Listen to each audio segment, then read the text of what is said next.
we go. Cool. Okay, so we've got a lot to get to today. So I just wanted to, again, say welcome and then just do a quick overview of what we're hoping to get through before we just go ahead and jump right in. So first, we're going to provide a quick update and next steps on the legislation that we are planning to run. So we'll highlight where we're headed on the split season leasing legislative concept. We'll also give kind of a summary of what we heard at the water planning workshop last week, as well as an update on next steps moving forward there as well. Most of our meeting is going to be spent discussing the policy option packages. So just a reminder, we do need to set our prioritization of what we want to submit to the Department of Administrative Services. So we are going to take most of the call today to basically just do a run through of the POPs, take an opportunity to pause after each, answer any questions, take any feedback that you all may have, and then do a quick ranking exercise via a Zoom poll for each of the POPs. So I want to just kind of give a quick overview of kind of what we're hoping to use the Zoom poll as. It's really just meant to be a quick straw poll to help us understand where you are all at in terms of where you think our priorities should be and where your priorities are with the POPs, just given that there are so many and we do need to start paring them down. So I do want to just kind of give an opportunity that, or give a flag that we are going to be hashing out the details of each POP at a later date. But right now we do need to lock down the titles and the prioritization of each POP within the first week of June. So that's kind of what the goal of today is. If you don't want to participate or you're unable to participate in the Zoom poll, you're still welcome to submit your ranking to me and feedback to me in writing by the 20th. So this is just another tool that we're going to try to use, given that we know that submitting that written feedback is kind of a burden on folks. So this is kind of another opportunity for you to share your feedback during the meeting. So I saw a few questions in the chat, so I want to address those and then I'll open the floor up for any questions before we go ahead and jump right in.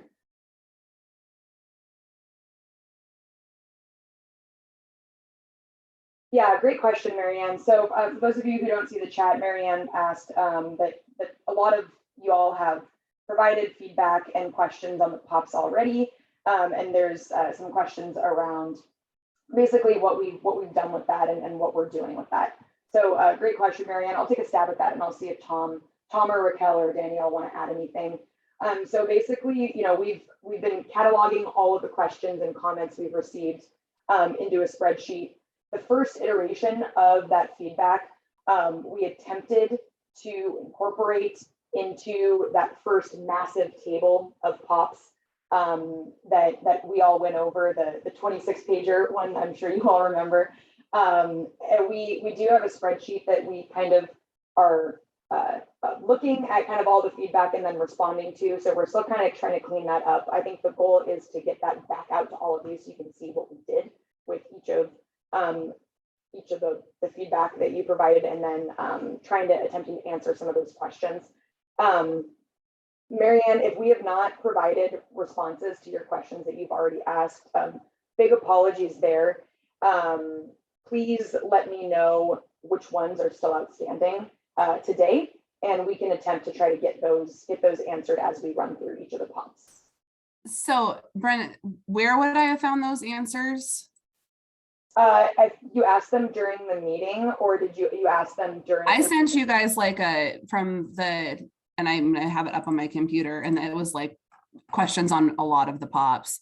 On the 2021-23 budget concepts, you had like a space for comments. It was the 1/26/2022 version of that I think we went over like in March. And I had like a ton of questions on a lot of them, and I've not seen answers to any of those yet. Did I miss something coming through that would have had answers? No, Marianne, I think that's in that table, and I apologize. I think I missed that part of the follow-up. So I will be sure to follow up with you after the meeting with all of those. That's okay. That's on me. I'm sorry about that. Okay. Do you have my comments? I do. I do have. Okay. I know exactly what you're talking about. Okay. Okay. Can I ask them as we go as they're relevant? Because like a lot? Okay, okay, thank you.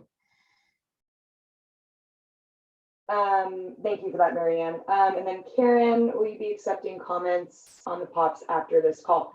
Karen, absolutely. Yeah, we're gonna leave a feedback channel open. The deadline for prioritization is the 20th because we need to kind of get that feedback packaged up and turned around for our commission meeting on the 31st of May. We will obviously always be constantly accepting feedback because you know, what's actually in the POPs is not set in stone. So we will be wanting to engage with you all further on that. But we really ask for that May 20th date to kind of be our hard deadline so we can start really digging into the feedback we've heard. Peggy, I see your hand up. Thanks. I wasn't as efficient in typing as the other two were. So I don't expect an answer to this, but in order to do this exercise, I still need to know the status of the current budget and staffing and what you believe is the realistic ability to address more work.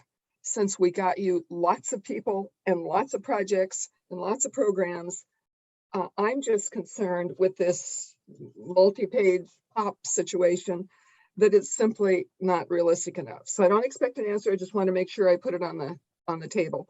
The second thing is, for instance, the groundwater rulemaking was postponed recently, and we know that that's a real critical issue. So how does one address these kinds of things while we're talking about this huge piece of paper? Anyway, thanks for listening. You know, I might just thank you for that question, Peggy. And I think that is it's a challenge. It's a good challenge to have for us as an agency with all the new work that we have. I think that we're going just to kind of briefly maybe touch on your point and give you my thought process around this, is that it's just kind of it's going to be a process for us. You know, we're continuously evaluating our ability to be able to stand up and recruit these, stand up these new programs, recruit the people that will staff them. And so we will be taking that into account, both in terms of what some of these POPs will look like, which may be trying to move some of the funding into next biennium so that we can continue the work. But we'll also be mindful of that just in terms of our overall workload. We certainly don't want to get in over our skis, but we also have, I think, a responsibility in developing these ideas in, this is a bit of an exercise for us to identify what our responsibilities are, what our needs are, and what our goals are. And so that is part of this process as well. So it may feel like it's too much at this point, and it may be too much at this point, but I think it's an important exercise for us to go through. So we've got a long ways to go before we get to 2023, as you know, and everyone here knows. And I think that after we get through this initial identification of the POPs that will be in our ARB, as you all know, it will be a winnowing process from that point forward. So just some context and background on kind of how we're approaching this philosophically. Thanks for the question.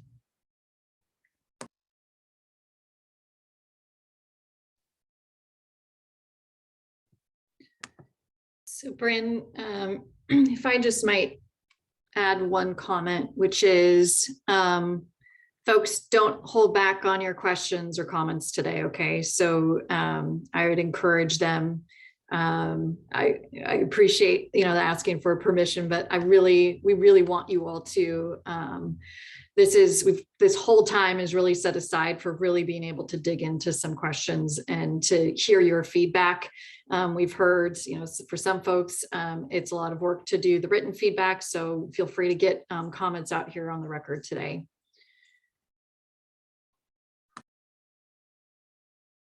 Go ahead, Mark. Well, you're always going to see me make this comment, and I think I've been pretty consistent about it. Tom and Raquel, I really appreciate the opportunity to go through all these POPs and sort of rank them. I shared a similar concern that Peggy did in our previous meeting, but what I'd like to do is make a comment about the core work of the department. You know, I've felt for many years that if the department's doing its core work, you know, then we can add ornaments to the tree.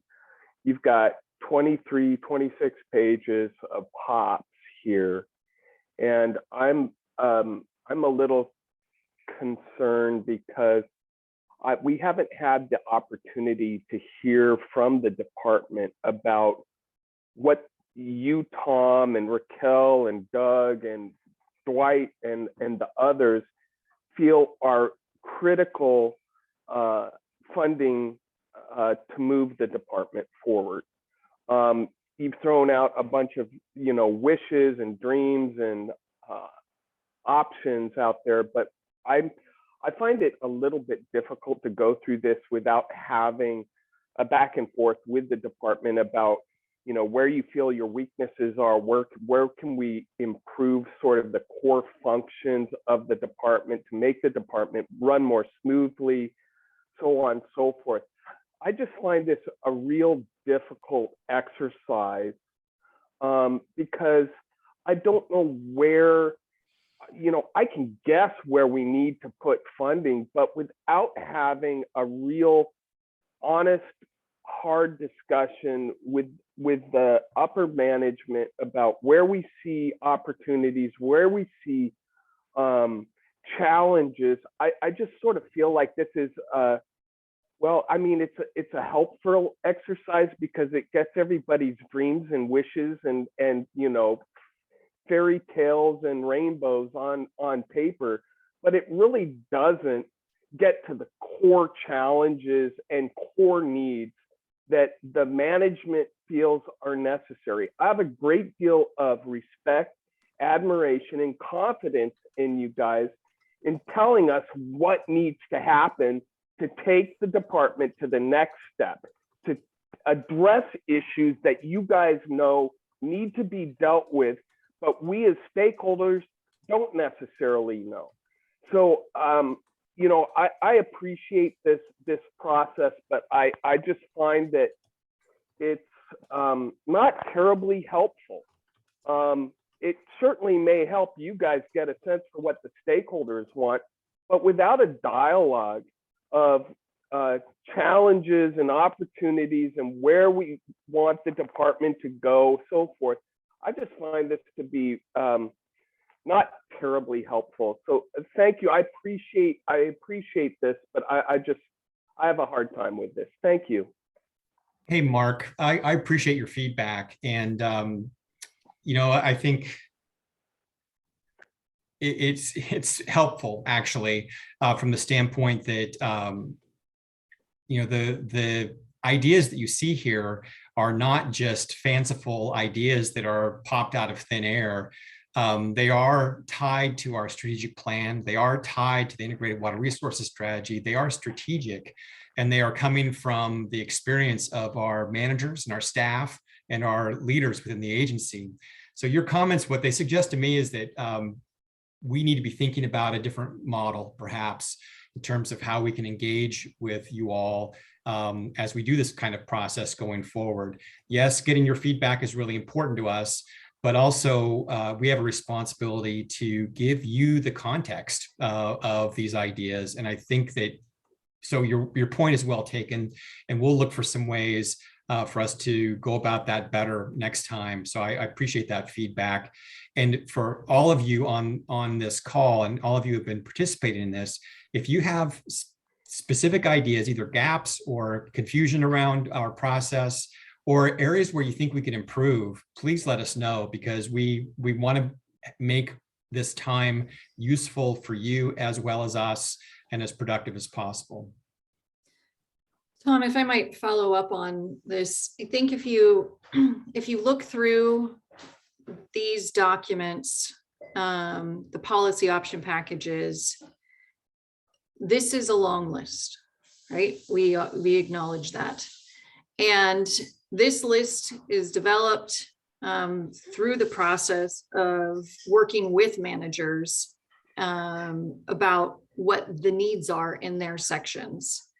And this is unfortunately a long list because as we know, the agency has been understaffed for a long time, right? And so we for a long time, we're not doing a lot of things.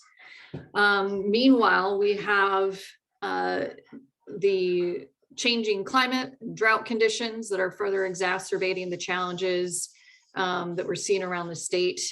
And so we are trying to put forth, this list represents a lot of what I think different sections in the agency see as these gaps. And the unfortunate reality is it's a long list of gaps, right?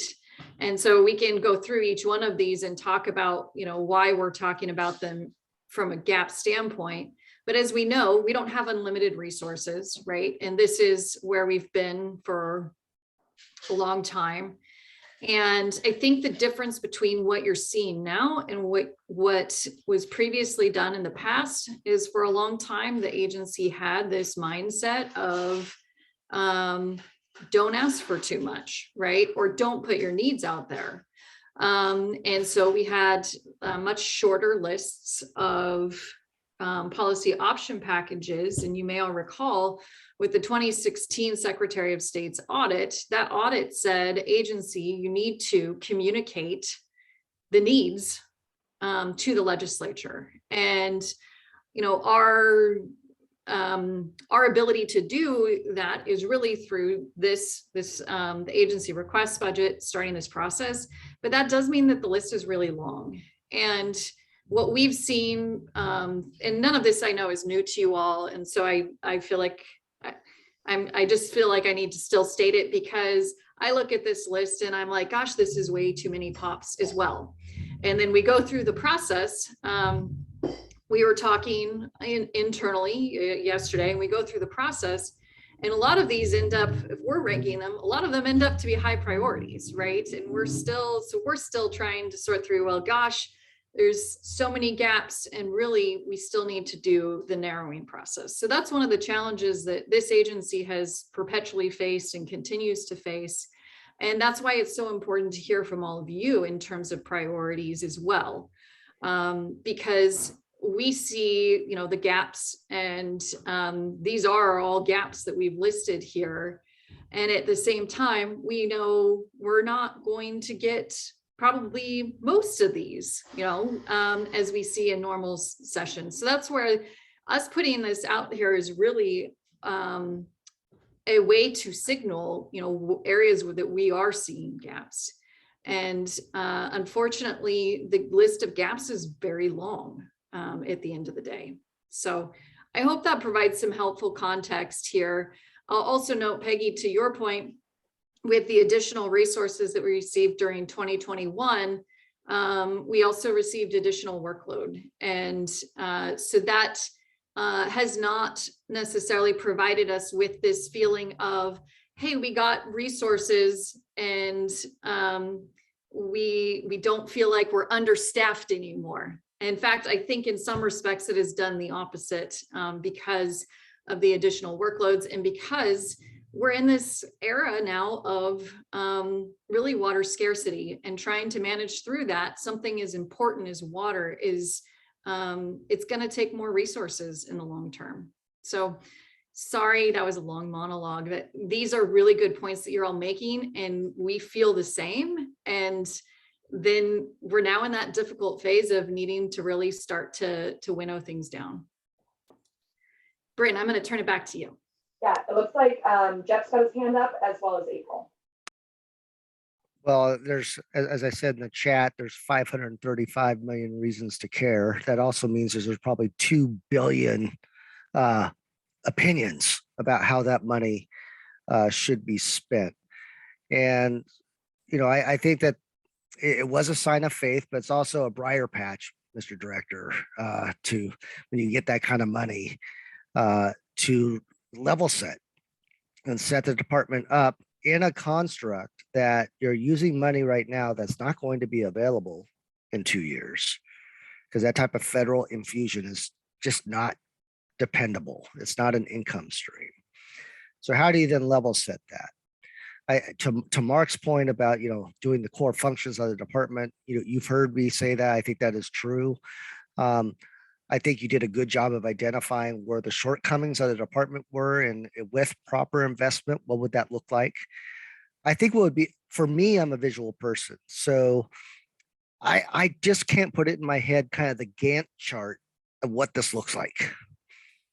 Now, we can talk about how these things get implemented in what phase and what kind of rolling kind of investment, because in this environment, you're not gonna be able to hire the people that you would want, right?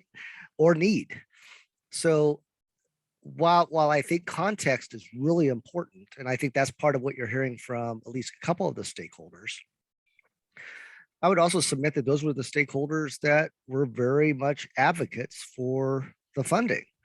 I think it also helps with the legislature, who will be looking at this very carefully. And in my opinion, I've been pushing for, just broadly, not just for this agency, but for all, more of an oversight function to make sure the funding and intent of a law that gets passed is actually executed. I mean, so that's why the battle over policy is important.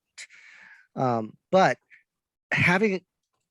creating a Gantt chart also creates, fractures all over the place, and it's terrible. But I hope somewhere there's a whiteboard with this stuff scheduled out, and just knowing that it is helpful. But to me, I think you'll reduce a lot of apprehension, and then, everybody gets paranoid in the water space. So it's going to trigger somebody. But the Gantt chart is something that I just think from an organizational standpoint would be helpful. Jeff, I'm not going to miss this opportunity to put a plug in for one of our pops as a result of that. So there you go. See, we are being strategic here, Jeff.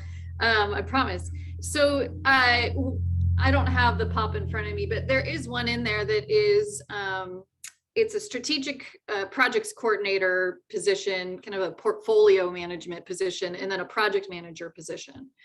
One of the gaps that we've identified is that we haven't had a long history with project management, right? And this is something we identified before we got the funding.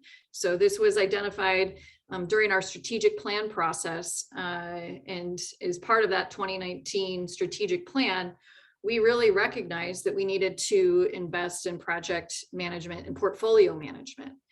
Because particularly at that point in time, when we recognized this, we had the opposite problem, which was that we didn't have enough resources, right, for the work that that we were going to do. And not that there was, all these different projects that we now have today, but we still, and I guess I should say it was just a different set of workload, right? Because we've never been able to do all of the work that needs to be done. And so part of that is getting a portfolio management kind of approach in place, as well as a project management approach in place, and having that expertise. Other agencies, have folks that have that kind of specialization. We've started training some of our staff in that area. That is an area that we want to continue to train our staff in. And that is one of the things that I really would like to see. And I know Tom and I have talked about, Tom, I think, would like to see as well, is a stronger project management function. But what that comes down to, and I bring this up, is because that gets into the Gantt charts that you're talking about, right? Now, as a result of some of the conversations that we had at the last, thank you, I see Pop N is the one I'm talking about, at the last meeting, some of these pops will change. So we heard some of the feedback around the IT pops. And the reason we haven't, gone through and really changed all of this up is because we have yet to really receive all the feedback from all of you. And so we want to do that process and make sure we're taking into account everyone's feedback. We've gotten some from some of you, but we really haven't gotten what we feel like is the full download from folks. And so you'll see that we didn't want to keep the landscape shifting on you. And so, for example, some of the IT pops, we had a conversation after the last meeting, and Jeff, I think to your point, what we talked about is yes, we have all of these project needs. What we really need to do is go back and develop kind of a strategic plan and a roadmap for IT. And guess what? We don't have the resources to do that, right? We know we need to do it. That's where we should be asking for resources. So the IT pop, you'll see still has all the old stuff in it, but I will tell you today, that is where that pop is going. It is going to be a slimmed down one, and it's going to be more focused on getting us resources to be able to do exactly what you're talking about, Jeff, which is let's evaluate, what projects we have, let's prioritize them, and let's develop a plan for moving forward. And then that will help us be more successful in determining what staff resources we need, what contract resources we need. So a potential, it's going to seem like a meaner question than it actually is in terms of follow-up. So please don't take it that way. Hit me with it, Jeff. Let's hear it. Well, you asked for it. So shit, it's not my problem. And I don't mind saying the S word on the recordings. It's going to be the best you're going to get all day. Oh, Peggy, you know me for 30 years, whatever. We're going to have to go out and bleep that, Oh yeah, I'm fine. I'm fine with that. So are there IT, I mean, when you talk about the IT specialists and kind of building that type of infrastructure, are there other agencies that do that work that basically you don't have to create the whole thing out of whole cloth? I only raise that because it seems like you're getting charged by ODF and W for every damn thing that, putting a paperclip on a piece of paper. So, I mean, maybe there can be a reverse flow for somebody who actually, some entity, I don't know who it is, but it just seems like you can't be alone with the infusion of cash to do this type of project management. That may be an insensitive question, or maybe it's a terrible idea. I'll probably get 18 texts from Mary Ann saying, shut up, but it's cool. Jeff, it is not a terrible idea. And in fact, that is, when you're a small, big agency like us, small agency with a big mission, the best thing you can do is steal knowledge from other agencies, right? So appropriate, steal is steal, bad. Borrow, beg, all of those things. But no, we certainly have had conversations with other agencies, and that is something else that here's it. At the end of the day, all of this stuff takes time, though, right? Just because we know what we need to do doesn't mean that we have the time to do it. And so that is really what it comes down to is that's why you're seeing the request for resources here is for people to actually do that work. And so I had a great conversation with Oregon State Police the other day, and they've shared some of their project management documents with me that I'm excited about. So I know these other agencies have this, but our manager Brad here, he doesn't have the time to do it. He knows he needs to do it. I know we need to do it. So then it comes into the who, and unfortunately on the IT front, there's been a long uninvestment in IT at our agency.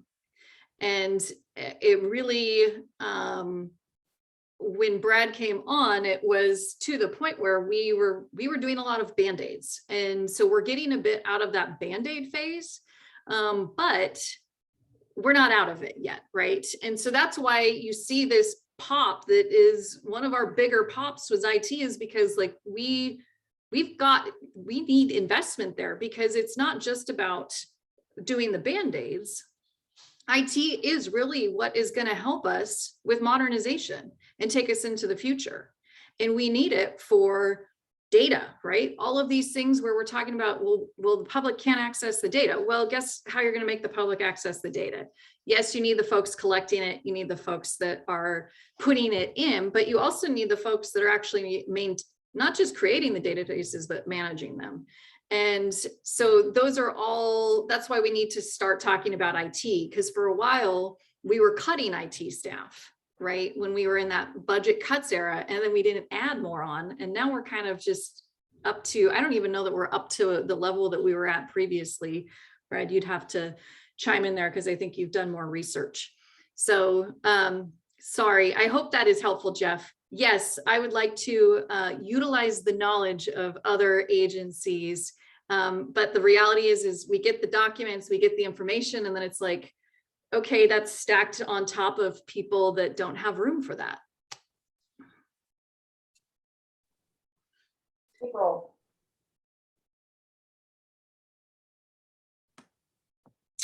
Thanks. Try and remember the thoughts I had since there was a lot of talking there. So one, I do appreciate the department staff, particularly Bryn, taking the feedback we provided at the last meeting and coming up with some different ways to reframe the information. And for those, because I had to track it down myself, it's both in the calendar invite as well as in the emails from Bryn. And if you're looking at this one, that it doesn't actually show up, but each of those things on that page are actually it's a linked table of contents. So you can click on it and it'll take you to Z whatever. That being said, and I will again try and collect my thoughts here. I concur with some of the feedback that's been previously provided as far as particularly, and this was something I did bring up at the previous meetings, we really do need to know how each of these POPs connect or don't connect to last year's budget.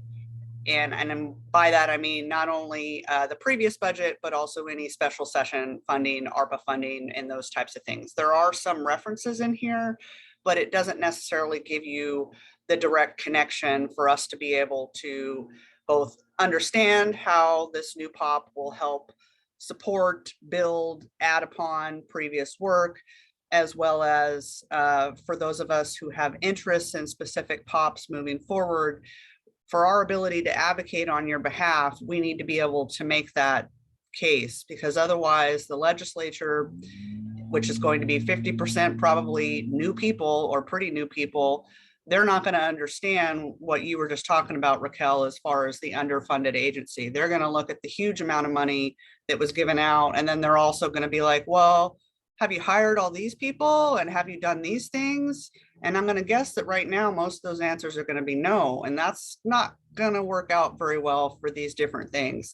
So I think it is something, as someone who cares very much about making sure that we have a functional department that's able to meet its core mission, we need to have more details about this. And I think it is a good idea, because I do know you guys have this one thing that hasn't changed in the pandemic. You guys still have to give your information to DAS and LFO in an early fashion, and that's just how it is. And so I do get you guys need to get some general feedback from us, but I think it's also, it would be maybe better if we had people ask the questions about specific POPs so that they could have more information before we do that voting exercise, or maybe there's some to do that. And then one of the other things I wanted to mention is that I'm guessing you did this alphabet soup because you didn't want to indicate or seem to indicate that you had a preference in ordering any of these. But I hate the alphabet soup. I'll just say that. I probably should have said that earlier. It makes it really hard for me to be like, okay, we're talking about ZC. That just, but I guess for the sake of today, that's just what we'll have to work with. So I think I realize that you have a deadline, and so let's work with the meeting we have today. But I think maybe if we flipped the agenda a little bit to talk about specific feedback on the POPs, and then to the extent that you can specifically provide us information about how specific POPs integrate or relate to work that is ongoing from the previous session or special session. And then the last part would be is echoing, to the extent that you can, giving us what you feel are the higher priorities on some of these POPs. And regardless, and this I say mostly for Actually, I say for the other colleagues here in the water space is that this is a particularly odd year. Aside from the virtual nature of this meeting, we're going to have a governor making the budget that's going to make the decisions on which of these pops ultimately go into her budget, irrespective, I think, of a lot of our feedback. Yet we will have a new governor, that is very certain, and a new set of legislators who can pick apart both the existing both the GRB that will be made in November or December, as well as any other pops that don't make it into the GRB. While we've had limited success in doing that, there is some precedent for being able to take something off of this list and give it new life next session. So I mention that because it's both where this is a lot, I think it's unrealistic, but there are some good things in here. And if there are many of us who support those good things, we need to rally around those things, find out what's going to work, and give them some life. Because I think we all know it's a little bit easier to kill things than it is to get things to pass. So apologies for the rambling, but I was waiting for a while. Thank you. April, I think those are helpful items. And so we'll try to make sure that we are helping each other remember to point out what is kind of building off of the prior session's work. And I had one other item that I was thinking that would be important. Oh, so you'll notice on here, we got some new information. And so I want to flag it for folks, which somewhat pertains to this question of prior session work. And see, we received information that the ARPA funds, we need to request those. So originally our understanding was because they're good through 2024, that they would be carried over, whatever had not been spent. And we would be able to use them until the federal 2024 deadline. And Lisa, if I'm butchering this, please jump in here. But the recent information that we received is actually that they would like us to phase out that funding and re-ask for it. So you'll see that there is actually a package now, ZG. There we go. That is essentially for that. We had talked about putting that funding in with some of the asks that may have some similarities to that funding, but I think that creates a level of confusion because then you're trying to say, well, this is for this ARPA funding and this is for that. So we felt like it was clearer to just have the ARPA funding in one package. But if there's thoughts on that, please let us know. But that is, unfortunately, we're going to be in that position of having to ask that for that. Peggy. Follow up with that really quickly. Since you have to re-ask, can't you also reorder? Do you have to ask for exactly the same thing you asked for and got last time? Peggy, I don't know that we've asked that question. I would say, I think my hesitation on that is that we've gotten it was a long process. So, you know, there's the federal government guidance, then DAS had to process the guidance. And then there's a agreement that we've come up with DAS that says, yes, the funding that the legislature authorized can actually be used based on the new. So there's a bit of process there that we'd have to do some checking because that has not been an option that someone has laid on the table, but I like the creative thinking, Peggy. So we found this out last week. So we have not had time to think of the creative solutions, Peggy, like you. So we will make note of that. And that may be a great thing for us to follow up on. Mark has his hand up, or it's down now. Yeah, I was just going to comment. The carryover seems to me like far more of an administerial function than us having to have a discussion about this. I mean, I might be curious about what that $10 million is dedicated for, but it's already been authorized. We've already gone through the process. If it's just a carryover, carry on. Let's dig into the other stuff that we need to really dig into. This seems to me like we're delving into historical documents. I realize you have to do it, but from my perspective, this is more of an administrative issue than a policy funding issue. It's important. Don't get me wrong. I'm not trying to diminish it, but it just seems to me that this is just an accounting issue more than anything else. I just want to maybe follow up on Mark's and Peggy's question and Raquel's response. I think our impulse will be to continue as is around the ARPA dollars. That'll be our first instinct around this. I think as Mark is suggesting, I think that's a much smoother ride for everybody. And we know there's work that remains to be done. I would say though, two things, I guess. One is, can you, I'm sorry, I'm getting distracted by some voices in my near me. Two things are, if there is a problem or some kind of issue associated with the funding, we would consider making some adjustments. Or if we hear from you and you're interested in us shifting some of our focus, that may be compelling for us. But I don't think that we're going to go through that analysis on our own. And I would not take it lightly about how difficult it will be to make adjustments to that kind of funding. I do have a quick question. If I recall, Jeff, Marianne, others, we did use ARPA money to address the transaction issue, correct? And that's really important stuff, and we have a lot of work still to do on that.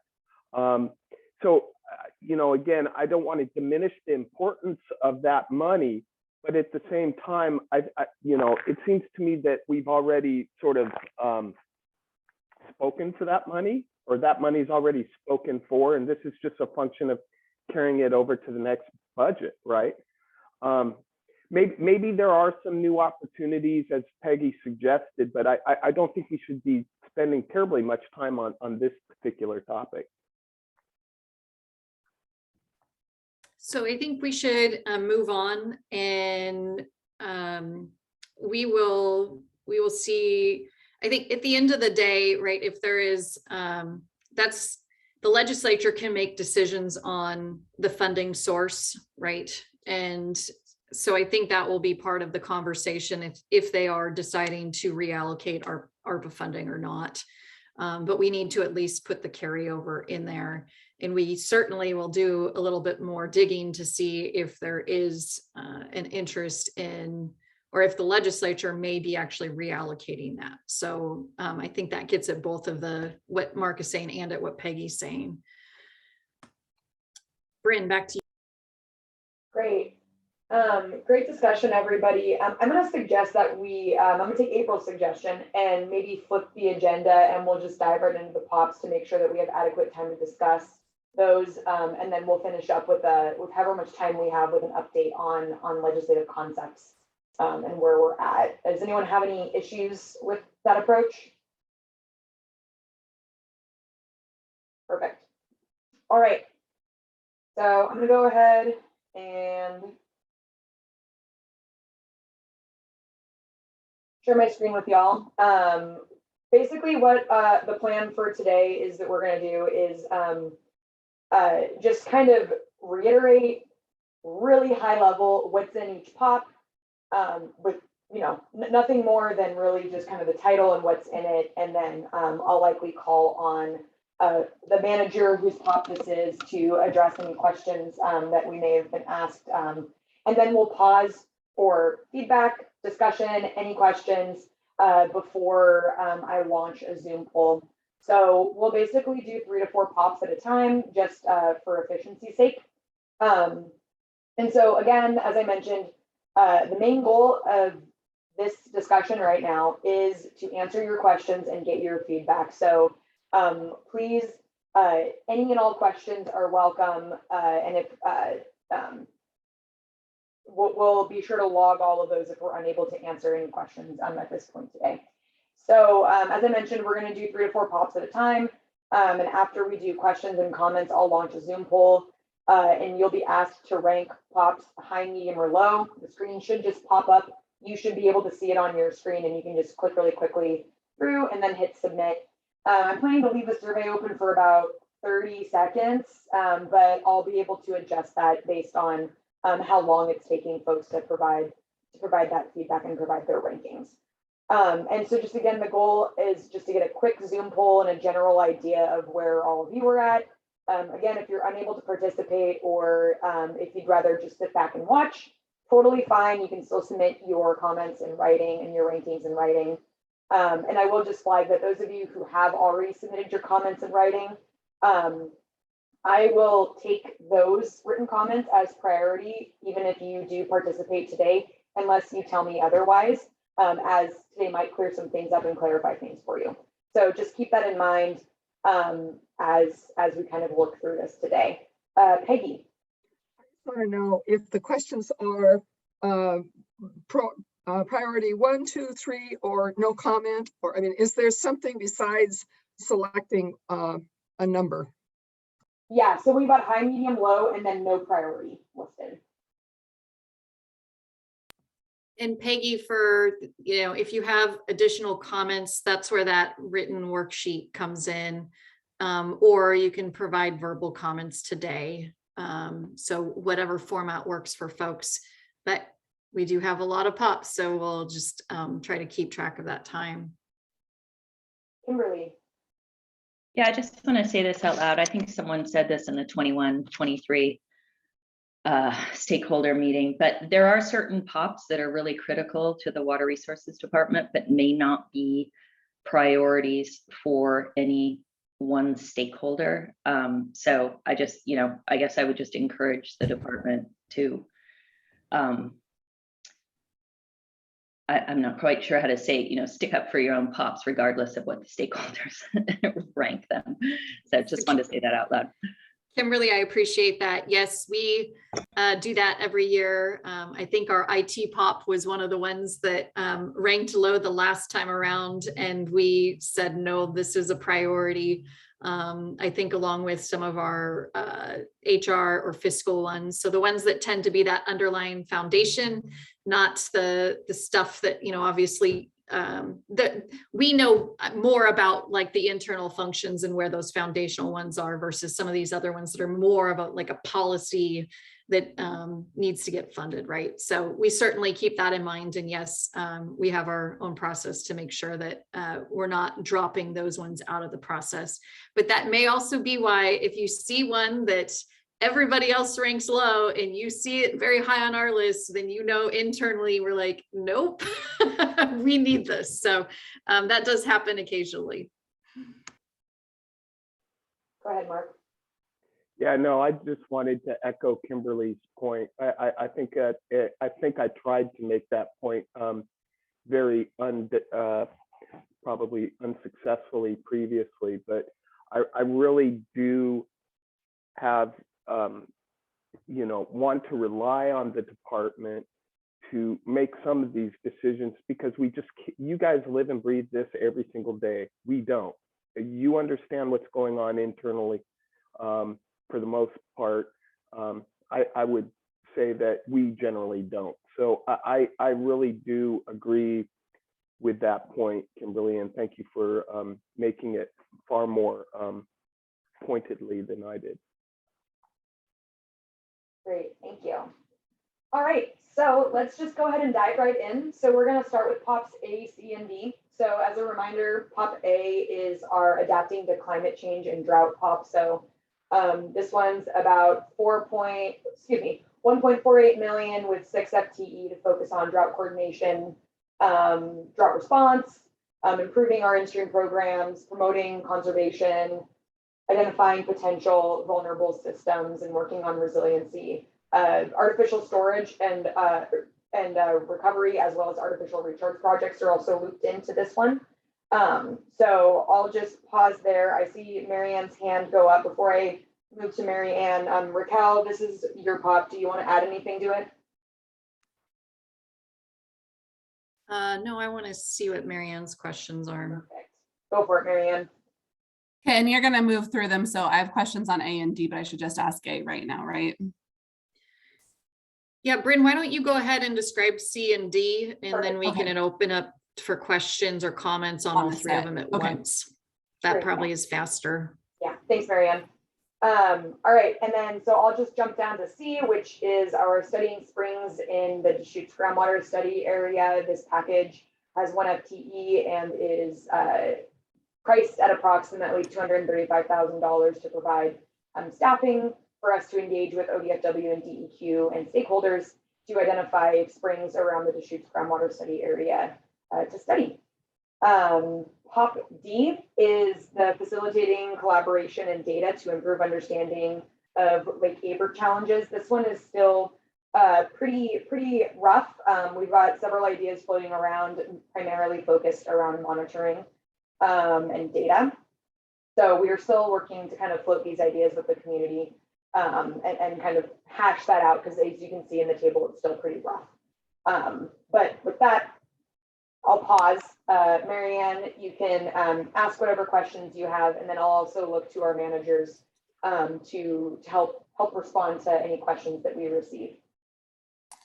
Yeah, and I'll ask them and see. Actually, I have questions on all three. I'll ask them in sequence, but if you need me to break them down by more, just let me know.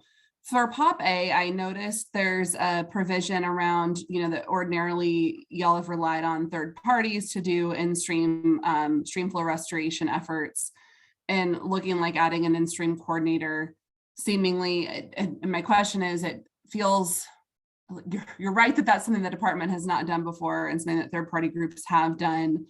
And it feels a little like the department kind of getting into that business of trying to potentially facilitate purchases, et cetera, and for in-stream flow restoration. And that just feels like a big shift kind of buried in the middle of a number of other drought resiliency items. And I am just curious why you all think that is a necessary thing for you to get into the business that other people have been occupying for quite some time. So that's A.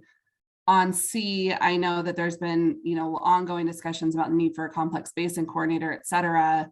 I'm curious how this work relates to kind of some of the ongoing work that the complex basin person would be doing in the Deschutes. If this is something that, where this need has been identified and how the community has been engaged. And same question on POP D, you mentioned that there was some ongoing community engagement. It's, your list of items there is pretty specific and not in line with what I understand the community just locally would want to see, researched and studied around watershed related challenges in the basin. And so I'm curious how community engagement is happening there, and maybe to the point JR made earlier in the chat, are you specifically having a stakeholder meeting, something in the community to get feedback from people on this POP, since it directly relates to them and that communication has not been well done in the past? So can you all hear me? Yeah. Okay, good. It's very confusing because it was saying I was muted, but the button showed that I was not. So, all right. So on A, I might refer over to Dwight on this question that you asked, Marianne, but I'm going to take a stab at least a portion of it, which is that I wouldn't say this is entirely new to our business. I think the water masters to some extent have also served a role in terms of in-stream leases and providing that education component. And so I think that is something that has been there. When we talk about such things as, for example, special option agreements and drought, that is an area where we obviously have not had any capacity. And so I think there's a bit of this, if we are trying to address some of the challenges that we see from an in-stream standpoint, particularly with drought, that we don't and haven't had really that capacity. Dwight, is there things, I know when I read the KPM, we talk about how about 50% of the in-stream leases that come in are from around third parties, and then 50% are not. Do you have any further comments on that question before I go on to C? No, I would just add that, there are conservation groups that work with folks to put water in stream using the leasing tool. And kind of the other section of lease business is connected to folks that may not be using their water rights in a given year, and to just document that they're still using them, but not for irrigation, for example. They can document that and keep that water right alive by leasing it in stream. And so that's kind of two chunks or reasons behind people filing in-stream leasing. So on the next one, C, this work has been identified fairly consistently, the spring study, in the, if you look at the Deschutes groundwater mitigation program report, we do a 5-year report, and ODFW and DEQ have submitted this for several years. It's also, I believe, included in the legislation that the agency should study springs or evaluate springs. And so that is where, at least from my understanding, that's been an ongoing conversation in the Deschutes Basin. And I think there's a broader interest in being able to just understand where springs are in the basin, potential impacts. I don't know, Doug Riggs, I had a conversation with him yesterday and he had a little bit more background on this. So I don't know, Dwight or Doug, if you want to chime in, I would provide an open forum because I'm probably the newer comer to this conversation. I'll just add that, we've been getting comments from ODF and W and DEQ, not just in the 5-year reports, but all the annual reports as well. Doug, do you have anything that you would add to this? Because you've been in this conversation a long time. Doug Riggs is who I was thinking of. Sorry. Oh, okay. Sorry, Doug. Take it away, Doug. Sure. Thanks, Doug. Yeah, and all. Yeah, the only that, we were at the table when the language was developed back in 2013. Was a Ways and Means inserted provision. And I think the intent was to, at the time, was to make sure that we're covering all potential impacts on springs in the Deschutes Basin. And the language needs to reflect that. So if it's drought that's impacting it, if it's a lack of, snowpack in the mountains, if it's, exempt well pumping, if it's, municipal pumping in places where there are springs, and many of the springs are not anywhere near municipal pumping. So whatever the impact is, needs to be adequately explored, because I think it's an important piece of our understanding of what's going on in the basin. And so what we were urging is that the language just simply reflect a kind of an ecumenical view. We're going to look at all the potential challenges so we can have a holistic approach at the end of the study.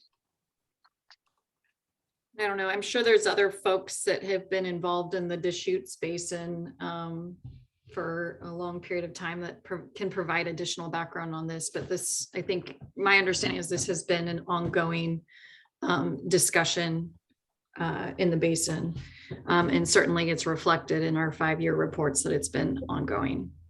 Well, and I just point out that there is a reestablishment of a collaborative group called the Deschutes Basin Collaborative that has parties from all the various interests at the table, and we're really taking a holistic approach at the basin, how we manage the limitations that we have now, how we ensure that we meet the in-stream needs, we meet the requirements of the Habitat Conservation Plan for the spotted frog, and also continue to meet the needs of both irrigators, the agriculture community, and municipal use over time. So I'm feeling very confident that this piece of information is going to be helpful in that long-term kind of overall basin effort.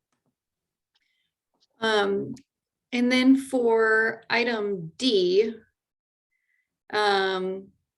we have, let's see. So Marianne, I have on my list of to-dos is to reach out to the local folks in the basin. And I have a few suggestions from Kyle. And I believe that the governor's office had a conversation with some folks. So really, I'm trying to figure out who to talk to in the basin there. And the items that you see are basically a brainstorm of what we've gotten from some of our staff. So when we talk about Lake Abert, you'll see there's the 3 pairs of observation wells. If you talk with our groundwater staff, that's where we say, well, that would be helpful. The stream gauges are another one that we've talked with our surface water section about. Certainly some of those gauges that are under discussion have been some folks have wanted for a while in regards to, for example, Lake Abert levels. So that one is kind of what we've heard from external folks and to some extent from our internal folks, but there's a mix in there.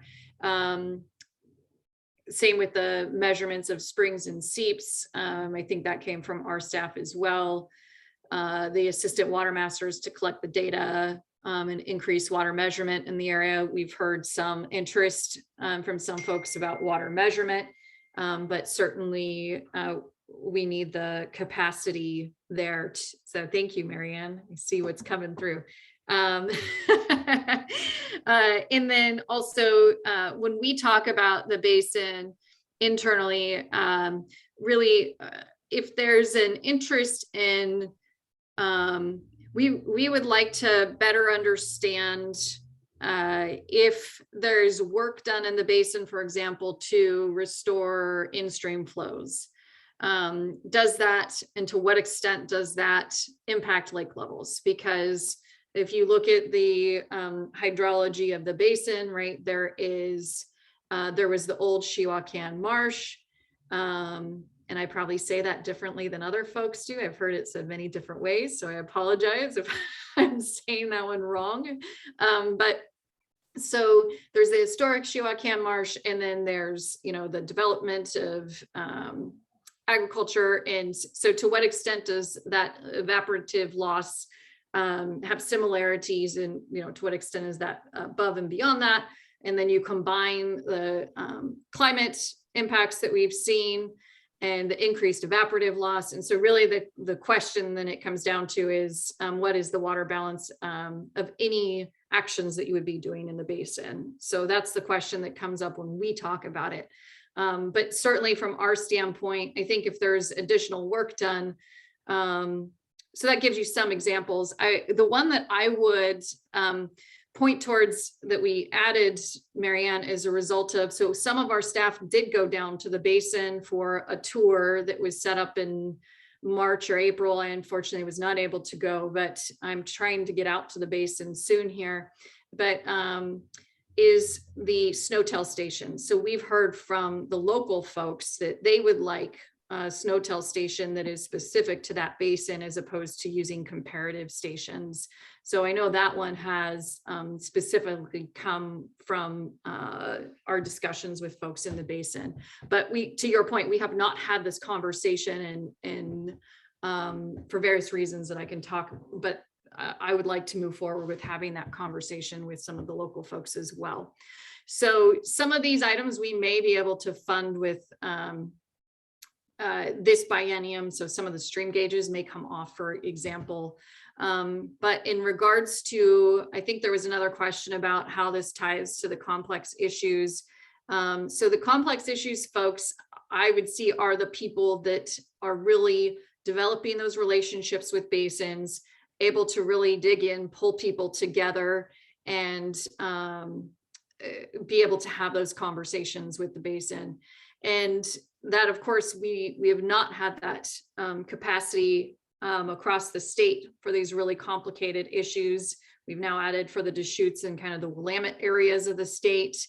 But had I had one of these positions for this area of the state, we would have pulled folks together earlier from my standpoint and have had those relationships. So that's how this ties a little bit into the complex issues POP. From my standpoint, we need those positions across the state to be able to really dig into some of these issues with communities. I'll stop there because I think that's maybe enough context, hopefully. Raquel, before I jump over to April, I also want to flag that Marianne did put a follow-up question in the chat regarding the in-stream coordinator, and we can either follow up with that offline or you can address it now, depending on your answer. I don't see the question. Sorry. Oh, here it is.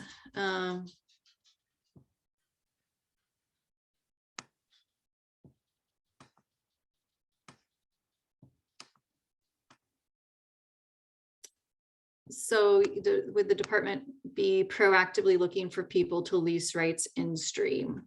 So I see this as this person would be certainly working, one, to improve the program, and two, would be working to serve as that interface, yes, with the public.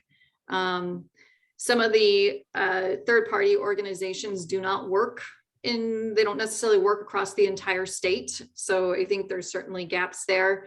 And so yes, having somebody that is that kind of public interface that can promote the program and answer questions would be a portion of it, in addition to improving the program from my standpoint.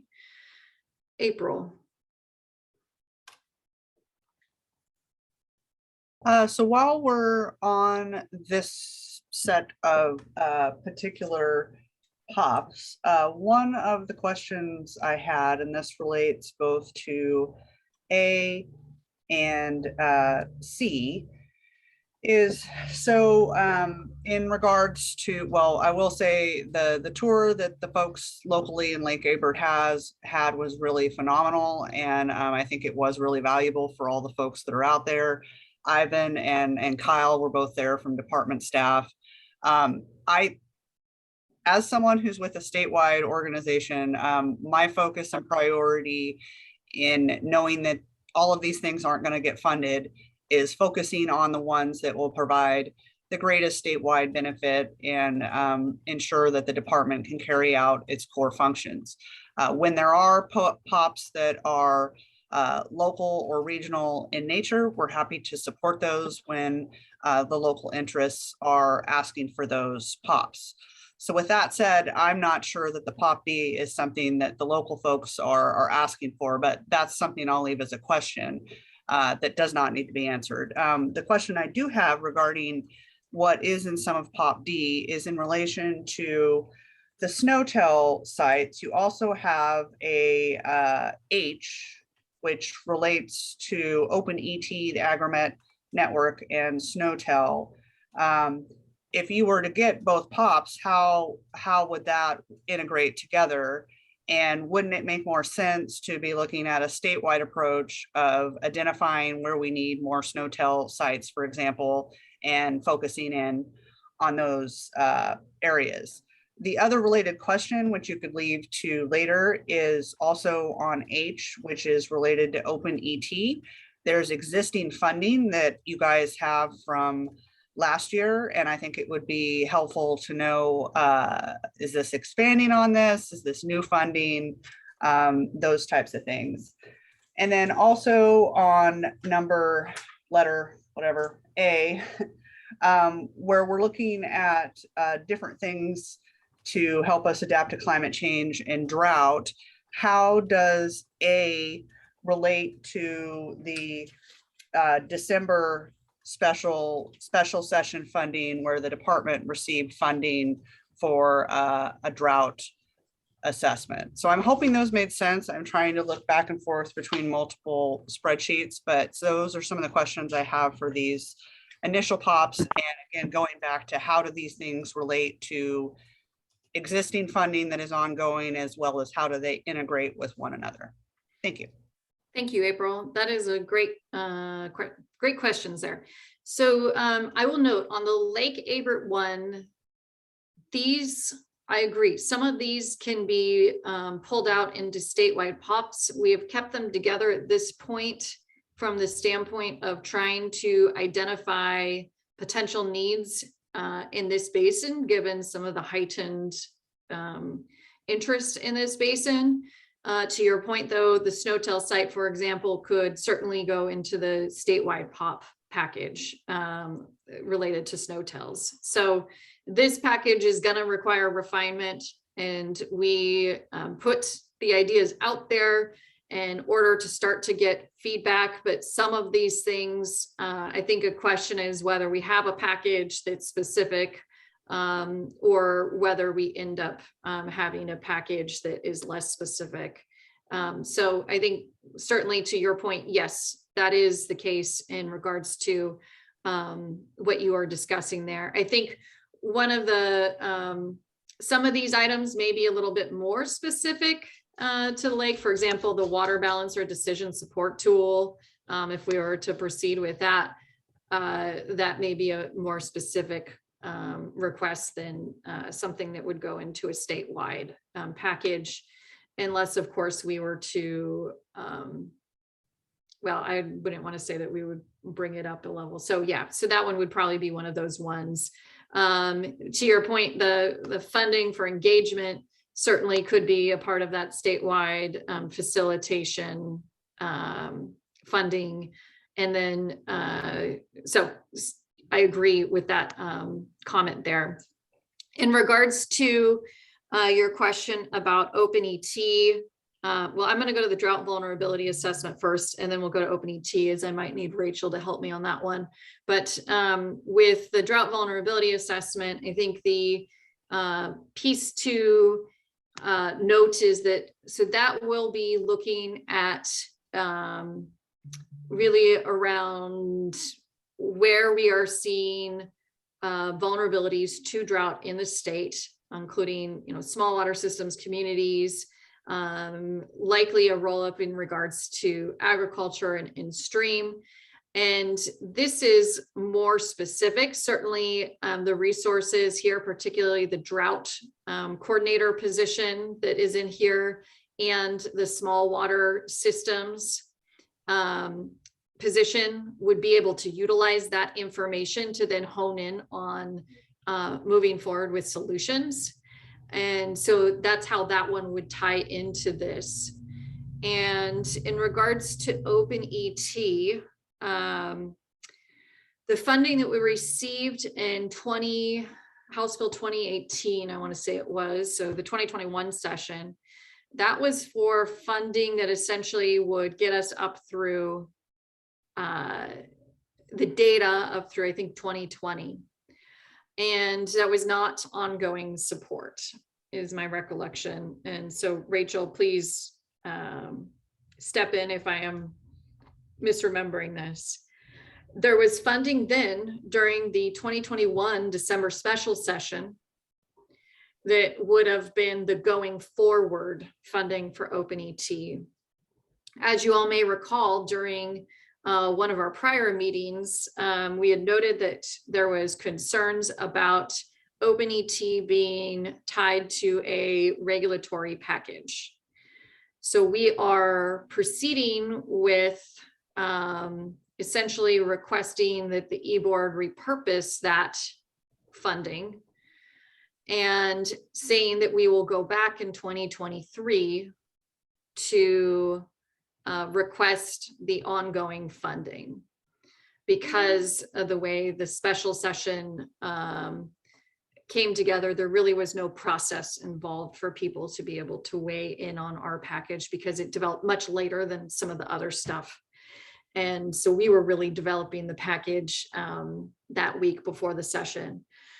And I will say what I have heard, we're still, so we've submitted our letter in regards to the Open ET funding to the e-board. We've been talking with some legislators. There's still some follow-up we need to do in terms of some of the questions and concerns that we've gotten from legislators. I've also heard concerns on that package or in regards to the e-board request change that I need to do some follow-up with some of you on, which is if we are making this change, that we are hoping that there is a commitment from folks that did have concerns over this package to support continued funding for Open ET in 2023, because we do think that it is an important tool for particularly for the groundwater studies, as we've talked about, and some of the other uses that we have. We hear the concerns. This is now from the agency standpoint. We hear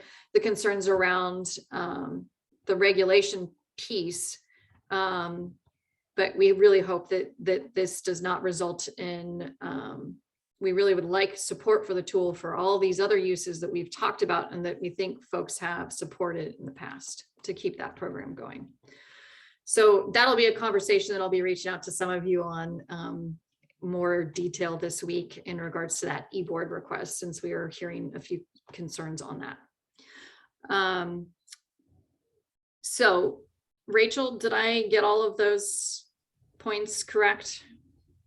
Yeah, thanks, Raquel. And Mary Ann had asked this question as well in her prior list of questions. And any other information on PopAge we can share when we get there if you like, including some of our outreach plans around that program and data and work we've been doing with other states as well as extension. Thanks, Rachel. All right. So I'm not seeing any other hands. I'm making sure to log comments in the chat. So thank you for those of you who are using the chat. I am going to launch our first poll, see how this goes. So again, you guys are going to see a poll pop up on your screen for POPs A, B, and C. Go ahead and just quickly provide your high, medium, low, or not a priority for each of these POPs. I'm going to leave the poll open for about 30 seconds or so. If you are still struggling to prioritize or need more time, go ahead and speak up and we can leave it open for a little bit longer. And then I'll end poll and quickly share the results so you guys can all see where you all are at as well.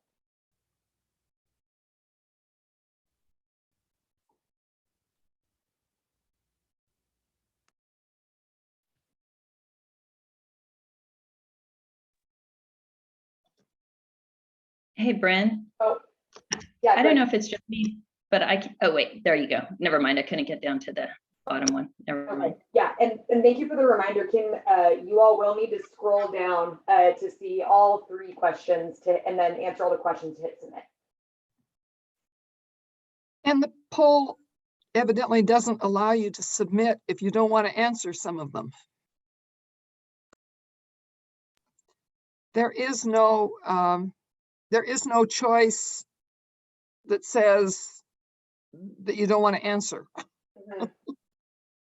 Peggy, is it because you need more information, or because I would suggest maybe just hitting the not a priority button, but if that's not adequate for what the reason why you don't want to prioritize.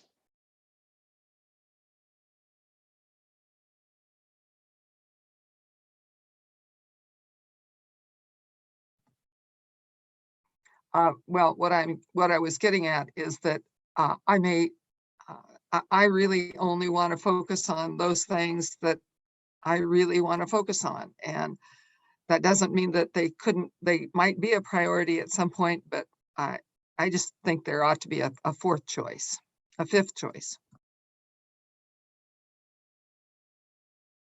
Okay, so Peggy, I can't edit the polls right now, so maybe go ahead and put not a priority in, and I will note that when I look at your comments, I'll know what not a priority means when I see your name in that. Does that sound okay?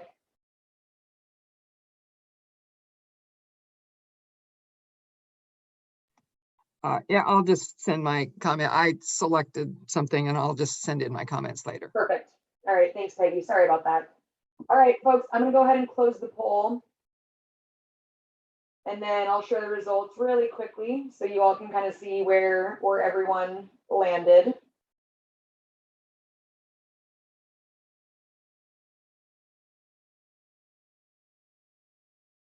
All right.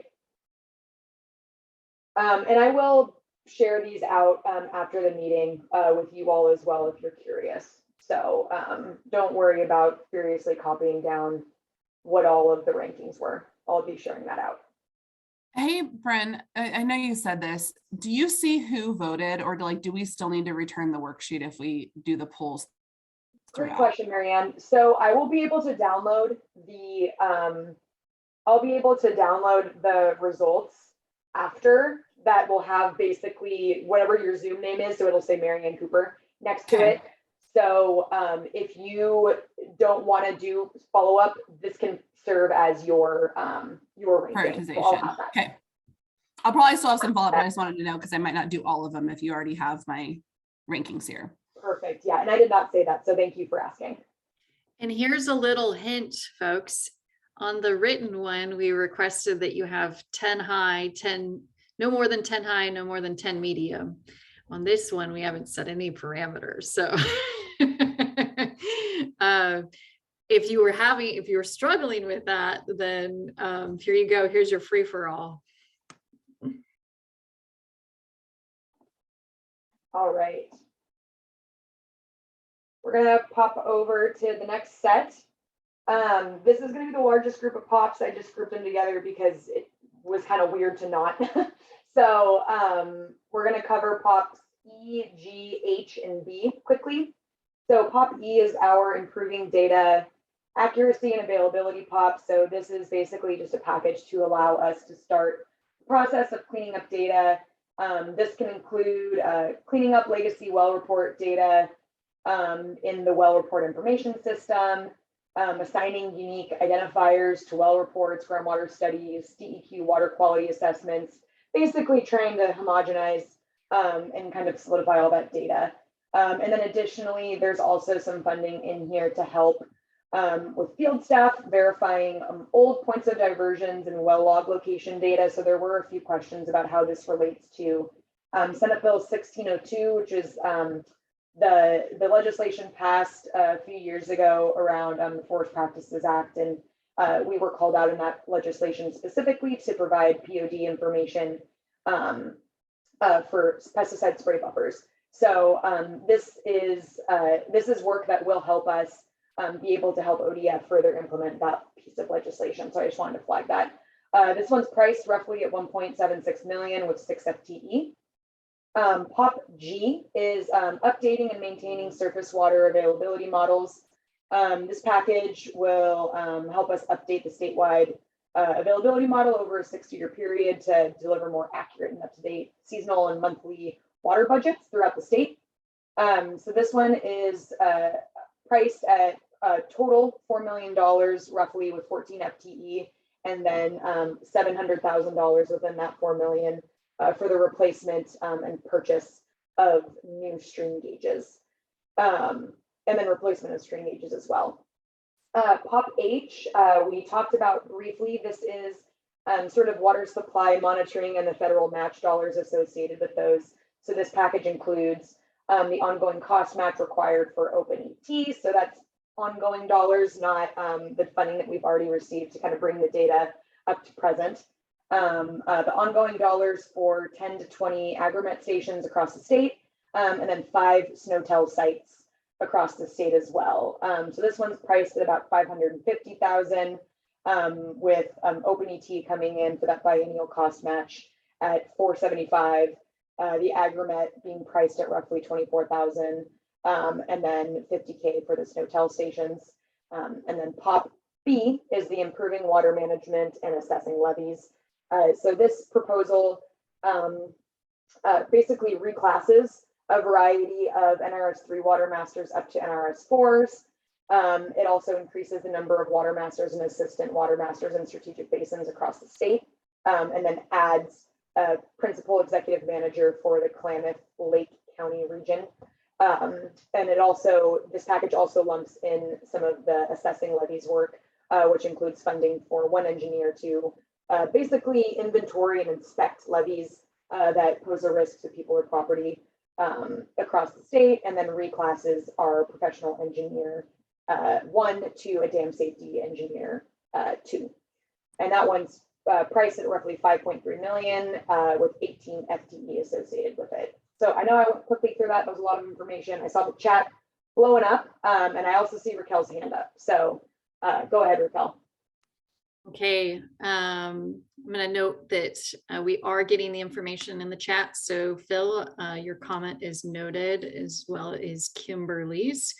In regards to JR, in terms of grading in groups and how this data will be tabulated, or how will the grading data be used in OWRD presentations to executive or legislative interests. So this information is for WRD use, and that is in part because the POPs are going to change. And so just because you thought something was high today does not mean that, I don't think we feel comfortable portraying that as your continued position in the future. So really, this is intended to be for our informational purposes as we go through the exercises and help inform how we continue to shape these POPs. It does, of course, provide us with a lens, though, of what your perspectives are, but I want us to be careful about not entirely assuming that just because you thought it today means that you'll continue to think it down the line. In regards to grading in groups, if you don't like this format, there is the worksheet that we provided folks about a month ago, or maybe longer, that has the opportunity to high, medium, low, and you can do that all together and provide that sheet instead of taking the polls today. In the last meeting, this is a question from Kimberly. In the last meeting, it was suggested that B be split into 2 POPs, one for levies and one for water masters. Curious why they are still lumped. Recall that we haven't really received feedback from quite a bit of folks, and so we did not want to have a shifting landscape.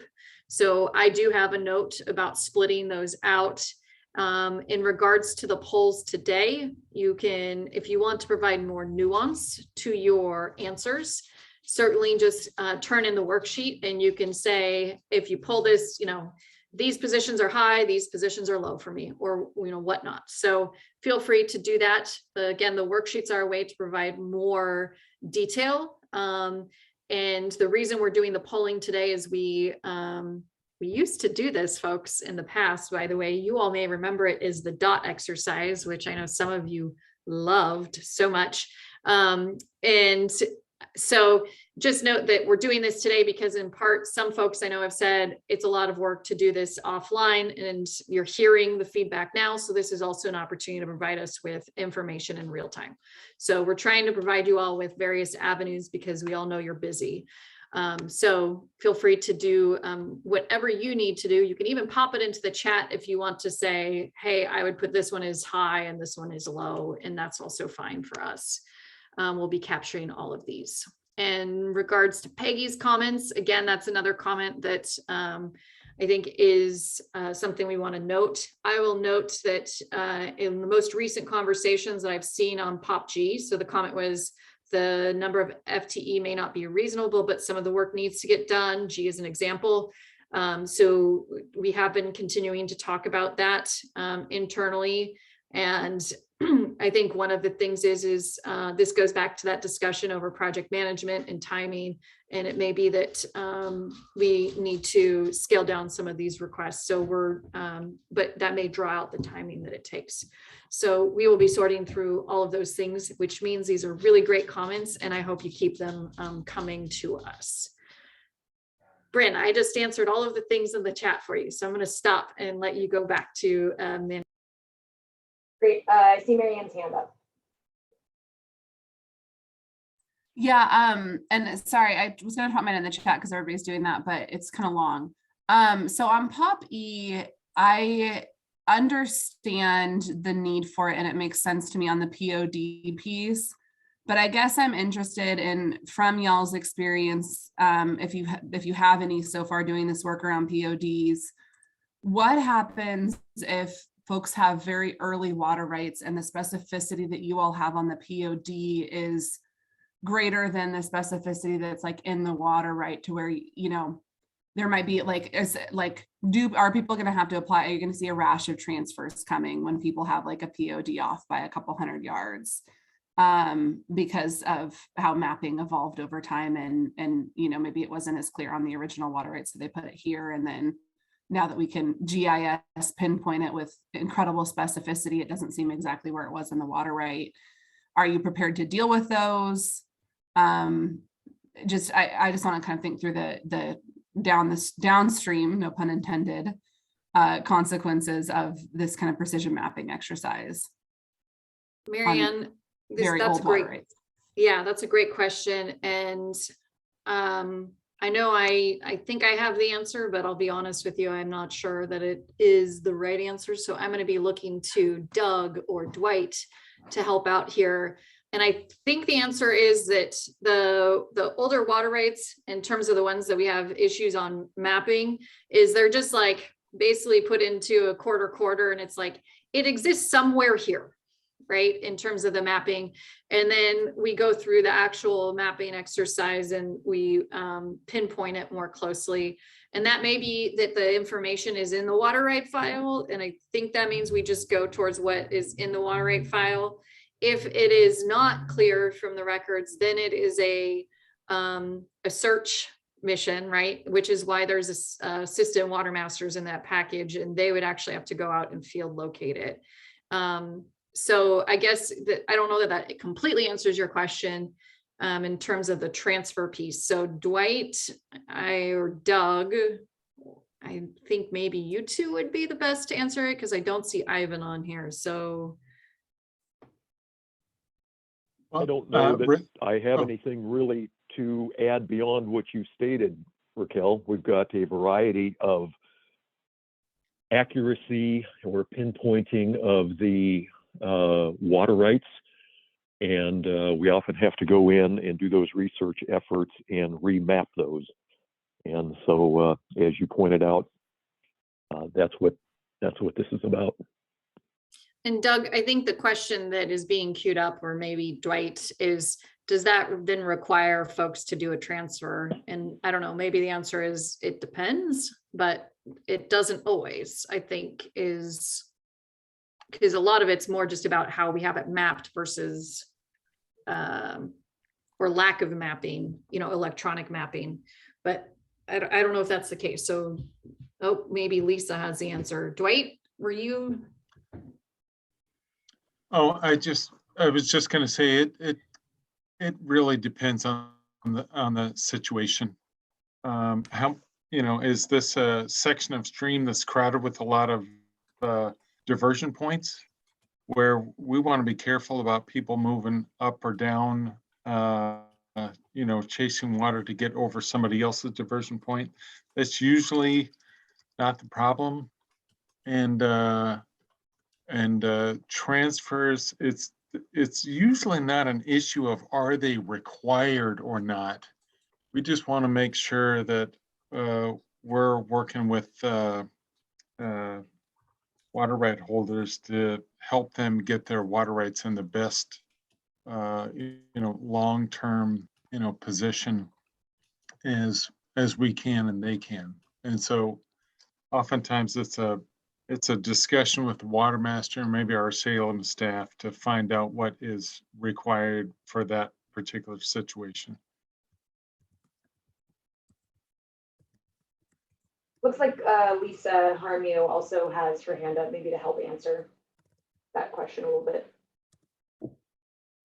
Yeah, thanks, Bryn. I would just add on to what Doug and Dwight said, to state that when we do have that, if we do get a transfer in on something where we have a better understanding of where the authorized point of diversion is, we can just make a finding in the order to provide that additional description to better understand it. But it's not necessarily a requirement. It is, it depends. Thank you.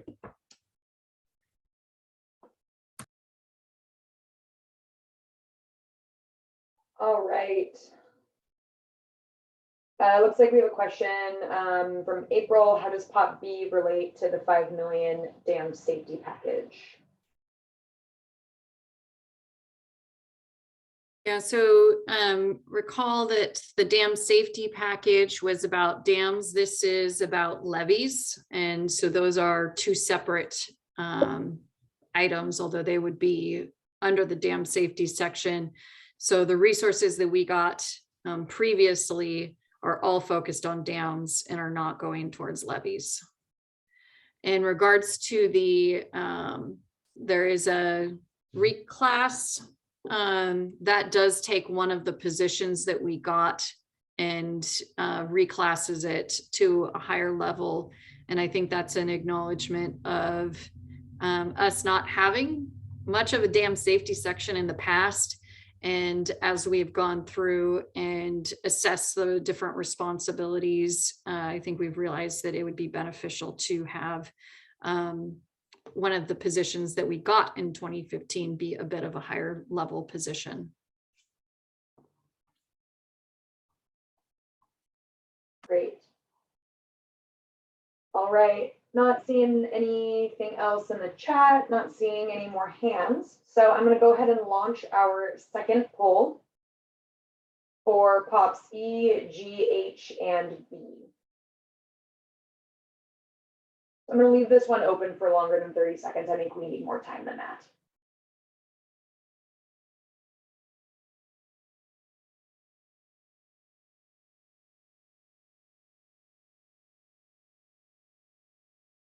And don't forget to scroll all the way down to answer all the questions and then hit submit.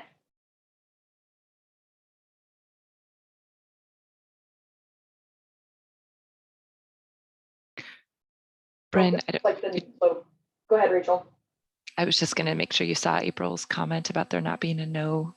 Yeah, I just noticed that too. It looks like that option didn't transfer over. I'm going to quickly make sure that that didn't happen with all of the other ones as well. Sorry about that, April. You can go ahead and throw a low in there if it's a no priority for you. Bryn, do you want a low or do you want folks to just not answer?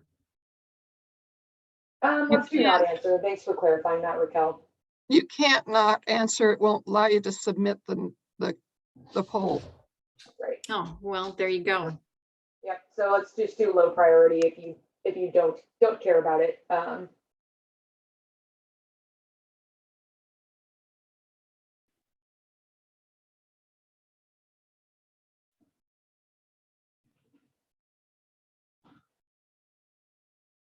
All right.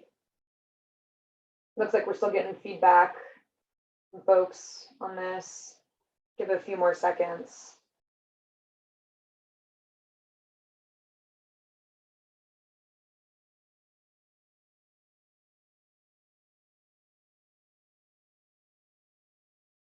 All right, I'm going to go ahead and end the poll.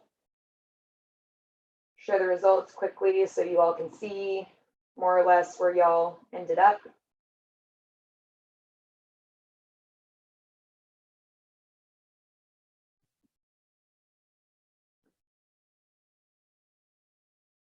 And again, I will be, I'll share the general kind of rough lumped results out to you all after this. So, all right. So with that one, we are going to hop over to POPs I, J, and K. So POP I, I'll just flag that is kind of the big IT package that Raquel talked about. I don't necessarily think we need to get into that one too much. Folks can ask questions if they do, but we are going to work on kind of reworking that one. POP J is ensuring fiscal responsibility and timely accounting. So this package just makes an existing limited duration accountant one position permanent. So that's just one FTE priced at roughly 210,000. POP K is driving performance improvement and accountability through internal audits. So this one is just basically adding a position to have an internal auditor to help make sure that we are in compliance with state requirements. We are exploring options with other agencies regarding the sharing of this position, but that's not yet represented in the pricing. So, and again, that one's one FTE priced at roughly 298,000. So I see Lisa Harmio, looks like your hand is still up. I assume you're not having any questions, but I do see Peggy's hand up. Sorry about that. I'm taking it down. No worries. So I just want to do a little lobbying because these are esoteric a bit. I certainly am interested in the information system that I have talked about before, and the fact that you really need to do some sort of contracting to really get what you really need assessed so that we know exactly what it is that you want to buy. Because we certainly do need better IT system. I do support you, Brad. Now on Pop J, I just want to, and K, I just want to make a couple of comments. They really do seem less exciting, but the truth is, if we are going to have the kind of influx into this department that we have had in 2021 and with this set of POPs could have in 2023, we really need to make sure that we have that the department has the tools to make sure, number one, with J, that they have the accounting people that they need. And in K, I look at that as also a way to do some of what was mentioned in N as far as the project and portfolio management. In fact, that's part of what an internal auditor would do, would be to assist in that area. So I just wanted to make those comments. Thanks for listening, everybody. Peggy, I appreciate that. I could not have said it better.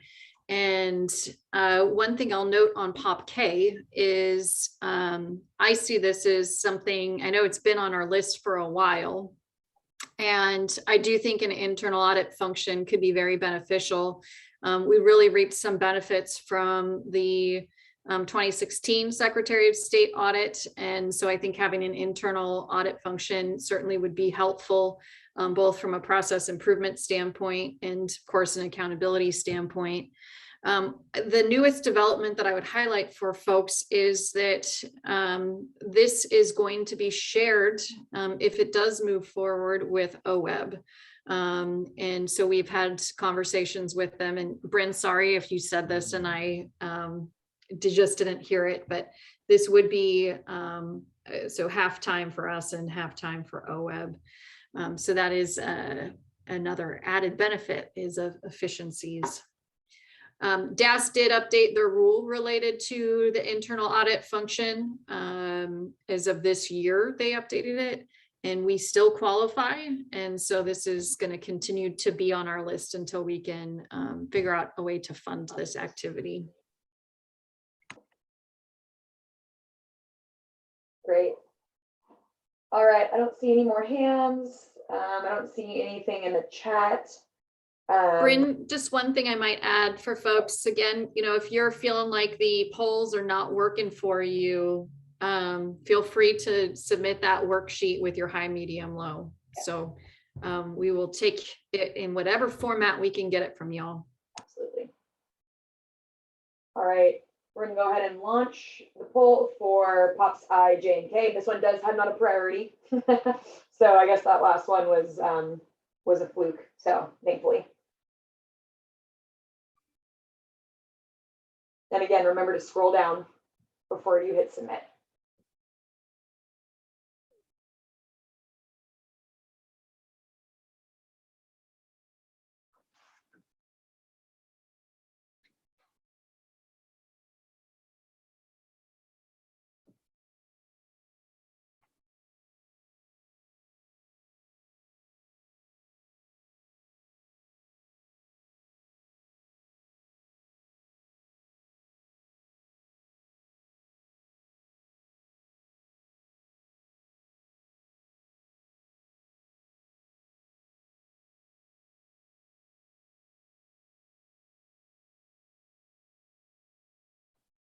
Okay, we're gonna leave the poll open for another 20 seconds or so.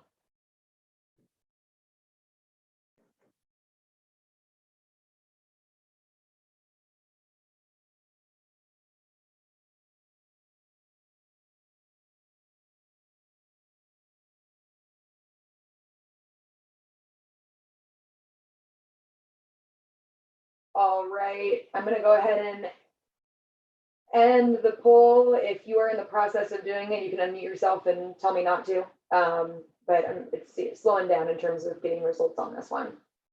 So, gonna end the poll. Share the results so you all can see quickly where everyone stands. And again, I will be sharing these out, the rough data out. So y'all have some of that for your record.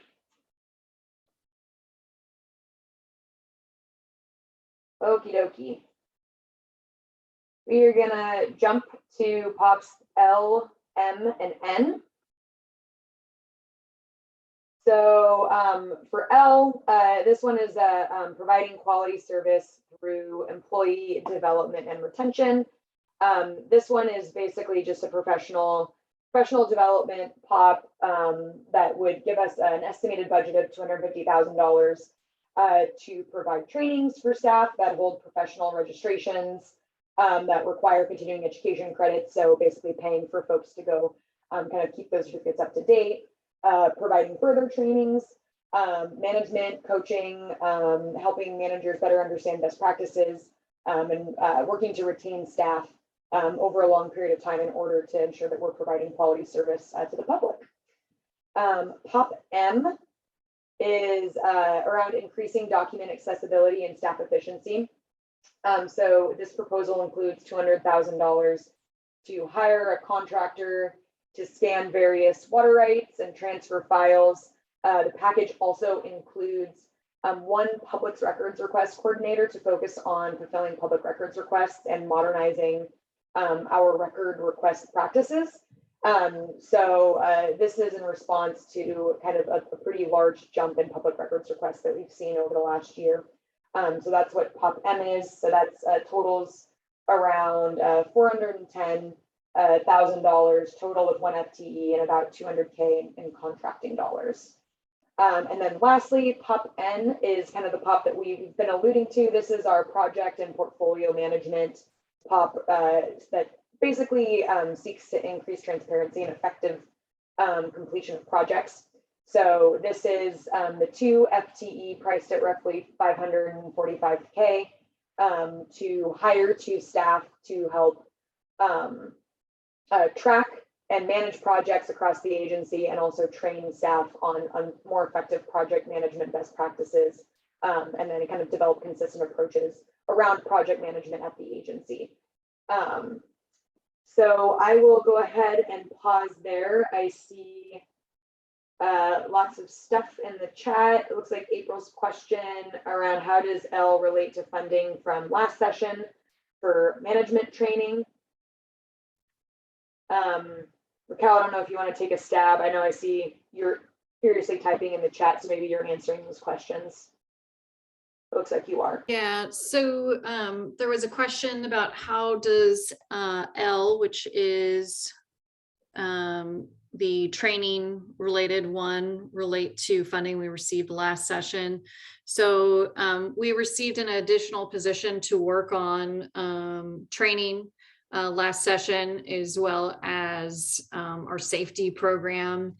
And really this is more about not all trainings can be provided in-house, right? And so this is more about providing a funding source for us to be able to fund training.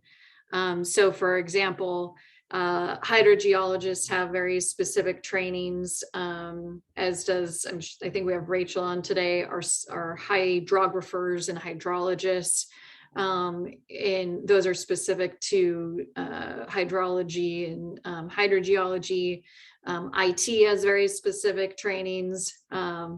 in regards to something that we're seeing more broadly that we would like to launch is public engagement and public participation trainings, right? We're doing more projects. All of you want to be involved in those. We would like to have more trainings for our staff to be able to be running good public processes. Similarly, there's a lot of folks that are working on projects, right? So yes, we have, and Jeff, to answer your question, was the project POP-N, Project and Portfolio Management. That was the one that I was referencing at the very beginning, that I think is incredibly important for the agency. But we can't just rely on 2 people, right, to make sure that all of the projects in the agency are going well. And that's where POP-L and POP-N kind of work together, because we need to get more folks across the agency that are working on projects to be trained, for example, in project management. So those are some of the trainings that I think are examples of what kinds of training potentially that we could see from a professional development standpoint. I think certainly also as we talk more about retention and making sure that our managers have the tools to ensure our staff are succeeding, that certainly DAS provides training. We talked about this at the last go round, but also we certainly need training that goes beyond that. So I will hold off there and try to catch up on questions. I see that Jeff has another follow-up question too. Yeah, thanks. So you helped answer part of my question. I'm just trying to get in my mind how transparency and accountability kind of mesh with the project management side. I mean, I know that you have to do the people that can churn things through, but I don't think that they're mutually exclusive. So I'm just curious about how that you would approach that. Jeff, I may not be tracking totally, but I think I might be. So on the project and portfolio one on POP-N, from my standpoint, all of you have been talking about, like, we want to know what's going on with the projects. We want to know where we're at in the projects. And that all takes, ironically, that all takes work to put together, especially when you have more than 40 projects, and it takes work to put it together in a way that is easily digestible and understandable, because the good news is some of these projects have updates every month, right? And so things are changing. Some of the other ones that are need resources to them, you all we haven't had as much of that conversation about, okay, here's what the barriers are, and we need to. So this is not related to the POPs, but our June 28th meeting, which Bryn will be noting, we heard from you all a desire to talk more about the projects. And so the June 28th meeting is going to be a whole lot of conversation about the projects from 2021 and where we are at. So I'll just make note of that. So Jeff, to your point, I see POP-N in terms of the project and portfolio management. That is increasing transparency of where projects are at, both internally, but also externally, and also making sure that if there are barriers that leadership is hearing about those, and that we are then being able to communicate those out to folks. So I see it as certainly it is an accountability and transparency package just as much as it is important for workflows. I saw that Kimberly has a question on M in terms of 1 FTE and whether that is limited duration. Not at this point in time. The uptick in public records requests has actually been several years, not just 1 year. And so at this point in time, we are proposing this as a permanent position. Thanks, Raquel. We also, Oriana also dropped a question in the chat about community engagement facilitation being part of training and capacity building options for, I believe, POP-L. Yes, so POP-L, thank you, Oriana. That is exactly some of the other kinds of trainings that we are talking about. Again, this is for our internal staff, right? So this is helping them have that knowledge and skill set to be able to do that community engagement and facilitation training. In fact, we were able to partner with OWEB recently and piggyback on one of the trainings that they've been doing, which is a facilitation training. But we certainly need a broader set of staff trained in that skill set. So that is certainly an area that we would be looking to fund through this POP.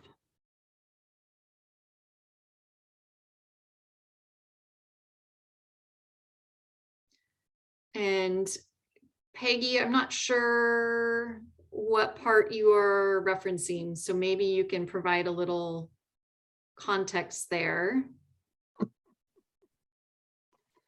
Sorry, it's my former business life and my former business hat. I'm just having a hard time being convinced with POP in that you need, that the project managers themselves aren't the people to be able to report on the project management and the portfolio management. I'm not convinced about this particular POP, and I just wanted to raise the issue.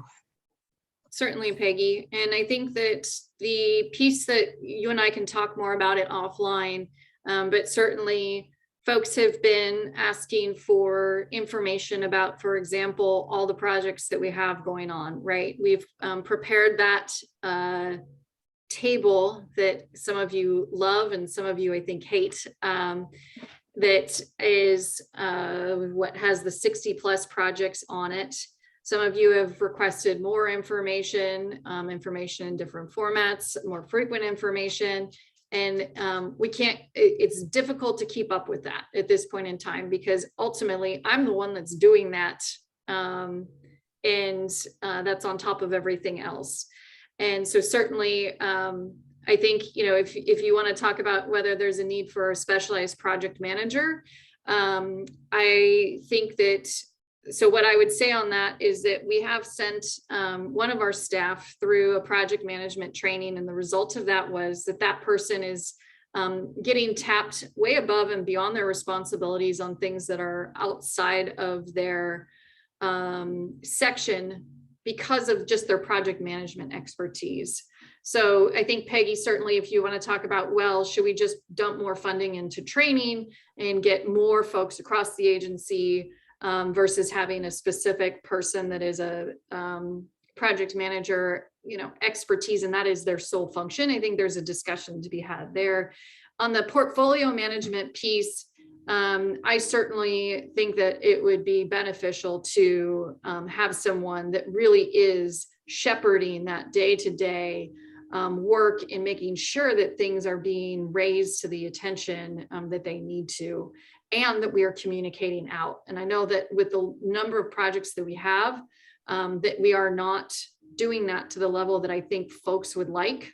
And I think the other piece to that kind of portfolio position is really getting us to think about prioritization and being able to communicate out on those prioritizations. So I'm going to still make the pitch that I think it's needed. I hear what you're saying. Frankly, you've made the case that many of us have been trying to make, and that's that this list of POPs is so overwhelming compared to the success we had in 2021 and through 2021, 2022, that we are concerned about, again, the focus of the agency, making sure you get the right things in first, the right things funded, and then begin to expand. But what it really does speak to the fact that you're almost out over your skis. Not that I'm objecting to the funding we got. I'm just concerned about adding on. Peggy, that is certainly something that we are thinking about. And I think that what I would say to folks, I don't think we're going to get all of these, right? I don't even think we would get a fraction of them, right?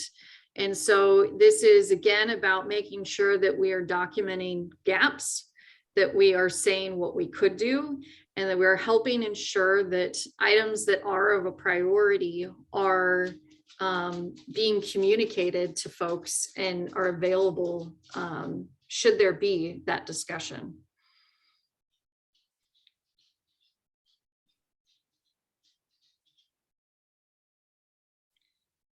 Great. All right, April, Dylan, I made sure to copy your comments and make sure that those are noted.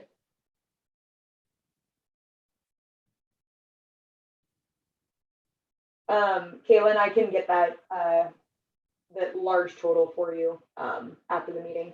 I'm going to go ahead and launch the poll for POPs L, M, and N.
All right, gonna leave the pop open for another, or the poll open for another 20 seconds.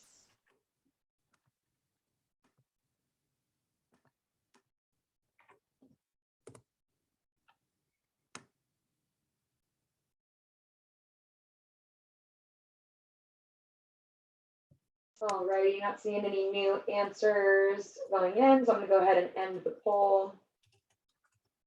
Share the results with you all.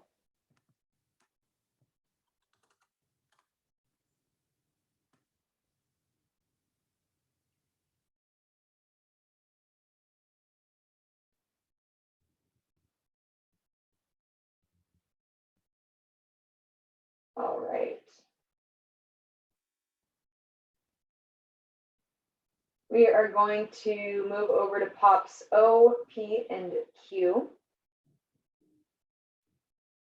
So POP O is a public engagement, an increasing public engagement through communications POP. So this proposal includes addition of one communications staff member to help bolster up that section of our agency. It also provides basically a communications budget to help with trainings, graphic design contracts, printing, public service ad buys. One of the things that we've heard from our new public affairs communications person is that you actually need a budget for your communications staff in order to be successful. So this package is priced roughly at $775,000 with one FTE, and then that $500,000 comms budget basically lumped in to that POP as well. POP P is on centering equity in agency programs, policies, and processes. So this one proposes to invest in community capacity building through the implementation of House Bill 3293, which was recently passed legislation, as well as through investments in planning. So this is refer back to the water planning LC on that one. This includes two positions that would be responsible for leading this effort. And it's priced at about $1 million with those two FTE, and then kind of mirroring the POP above with a $500,000 budget to essentially do things such as providing funding for training, funding for stipends for public participation, things like childcare, food, translation services, things like that. And then POP Q is around providing policy support to advance agency program modernization and solutions to water challenges. So this position proposes adding 3 water policy staff to allow the department to have dedicated policy professionals assigned to each division of the agency. So these staff will be focused on division-specific issues programs and projects, and we'll kind of just expand our capacity in that realm of the agency. So I'll pause there. Looks like April has a question. How does O relate to the new public information coordinator hired in January, funded during the last session? April, are you referring to the public information coordinator in the cannabis package or in the long session? I am referring to just the list of implementation projects. And so the thing that I have in front of me is not specific to the not the cannabis package. The way I was reading this is it's under communications resiliency. I'm just reading that, develop communications program, and seems to have a lot of very similar elements to O. And so just kind of reiterating previous comments about, is this building upon previous work, meeting an unmet need, those things. Yeah, so as we, and Danielle, I'll let you chime in here because I know you've been working with Alyssa.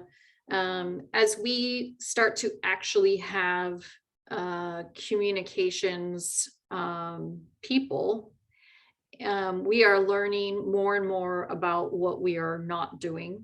And so this is a continuation of that in order to build on the work that the staff that we have now received are doing.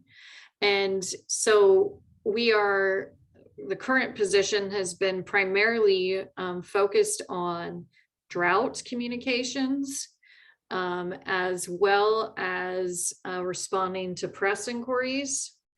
And that has been taking up a significant portion of the new person's time. What that means is that we've had at certain points in time discussions about, if we are to really have a program where we are getting information out to the public, where we are being more transparent in our communications, that even with the person that was added, we are still, we're not there, right? And we do have a position in the cannabis package. So the position I just referenced was from the 2021 session. We do have a position in the cannabis package that is a public affairs specialist 1. So this position is going to be working really on kind of the more basic communications things, such as developing handouts, working on that cannabis piece that we talked about, that really it's broadening awareness of what the laws are.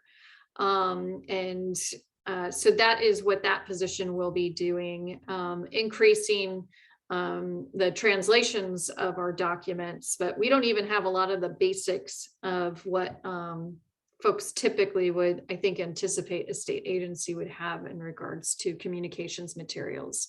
So this additional position would be focused on social media, would be focused on big picture communication strategies, and bring that level of heightened awareness and coordination for our communications. Danielle, do you have anything to add? You added quite a bit, and then Alyssa, we hired her in January, and she has been a wealth of information how we need to develop further. The POP P with the equity pieces is that we have some work that we've got to do on some of the environmental and water justice and the tribal communities as well. And that's also a piece of how we're communicating. For POPQ, there was also a question from Kimberly on POPQ about would that work also include rulemakings? The desire amongst the management staff was to have policy people in each section to actually help with those rulemaking and policy pieces where expertise is pretty deep where it's required.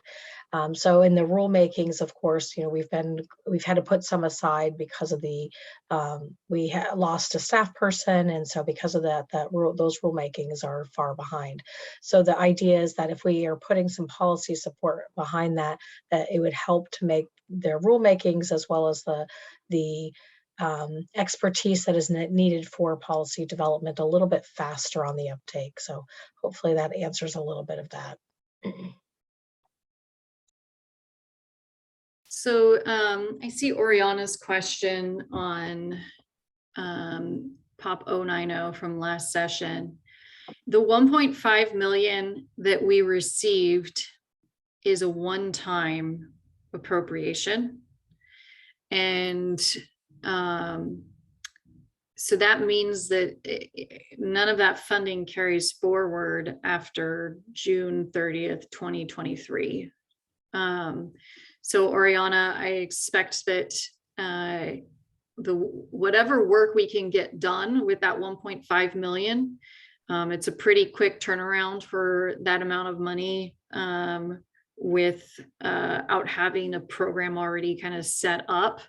So certainly we're going to be having some more conversations about how that money can get out the door and be beneficial this biennium. But really, if we want to continue the work, we need to submit a new ask. And so that's what this is about. As we've talked about with all of you, part of the challenge of getting that money out the door is there was not a position. And so we will be hiring a position, but that will be a limited duration position with a portion of that funding. And so this is really about being able to carry that work forward. There's both numerous new requirements that we have related to equity work, but also in addition to those requirements, I think that there's an understanding within the agency and a desire within the agency to really be able to advance this work across our programs and processes. And so that is where I think having positions to do that work, as we've talked about it, this position, there's two positions proposed in this package, and one of those positions would be kind of focused on more of that working with community-based organizations, working with BIPOC communities, rural communities, in order to increase engagement in water-related issues and integrate those into our programs. Whereas their second position is really out of a recognition of there's some inward work that we need to do in regards to advancing diversity and inclusion within our organization. And that includes everything from our recruitment practices to increasing understanding within and awareness within our staff. And so those are the two positions. You'll see what's not included on this slide here is there was in the table a miscellaneous amount of funding for other things, which we really had pulled from our review of the Oregon Water Futures Report, Oriana, which was something that was suggested that we take a look at closer. And that goes into the funding that we having funding available for such things as stipends and travel reimbursement and things like that for participation. The one thing that I will flag for folks that we are trying to track down right now is whether agencies have authority to do stipends and things like that. So I've got some questions out to other folks about that. If we don't have authority, then we may not be able to propose that portion of the funding. So that one is something that we're still working through. In regards to the tribal engagement one, so this is, the tribal one is really about our government to government relationship with tribes and being able to support that work and improving our approach and connecting. We do have, it's a portion of someone's current position to attend, for example, the Legislative Commission on Indian Services. There's two groups that we are a part of in regards to that. but it's really also strengthening our approach to government relations. And there's other pieces to it, which is, for example, being able to, as you saw, we've been involved in the negotiations with CTUIR in terms of their water rights, and having that additional capacity to really carry forward actions as we engage in those negotiations and do that internal work that needs to happen. So hopefully that gives you kind of the lay of the landscape in terms of what we're thinking about in terms of these various positions. And yes, Kimberly, to your question, Q would include rulemakings. Peggy, DLCD is one of the folks that we are reaching out to, because that was my understanding as well. And so we're trying to sort through that piece. So thanks for the tip. And I think we've got that outreach in the works.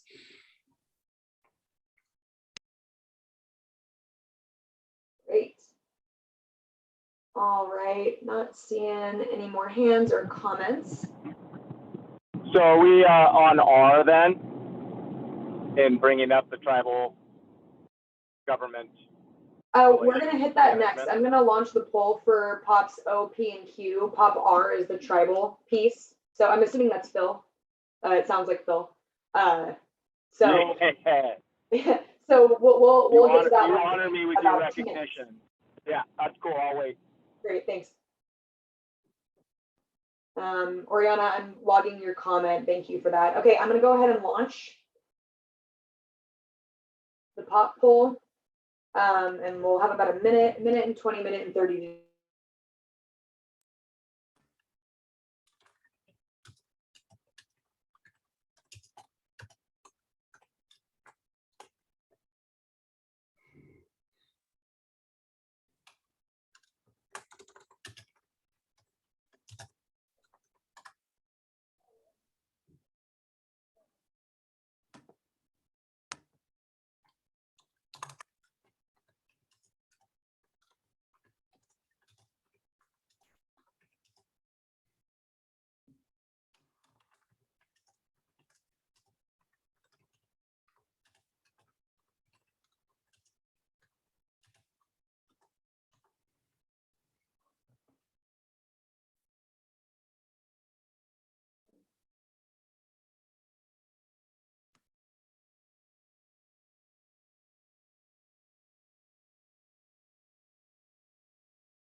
All right, another 10 seconds or so on this one.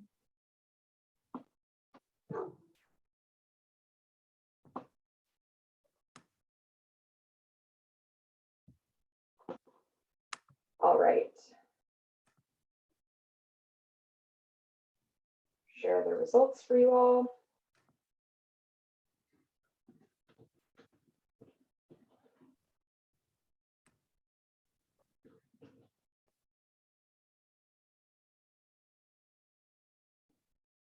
All right. Stop sharing. All right, we are gonna jump to POPs R, T, and U. So as Raquel already alluded to, POP R is our supporting improved government-to-government coordination and tribal water solutions. So again, this is just one position priced at roughly $280,000 for one staff person to engage with tribes and develop relationships with tribes on water issues and other work that may come up. So I won't harp on that one too much. POP T is moving towards solutions through basin and complex issue coordination, as well as engaging on bi-state water management issues.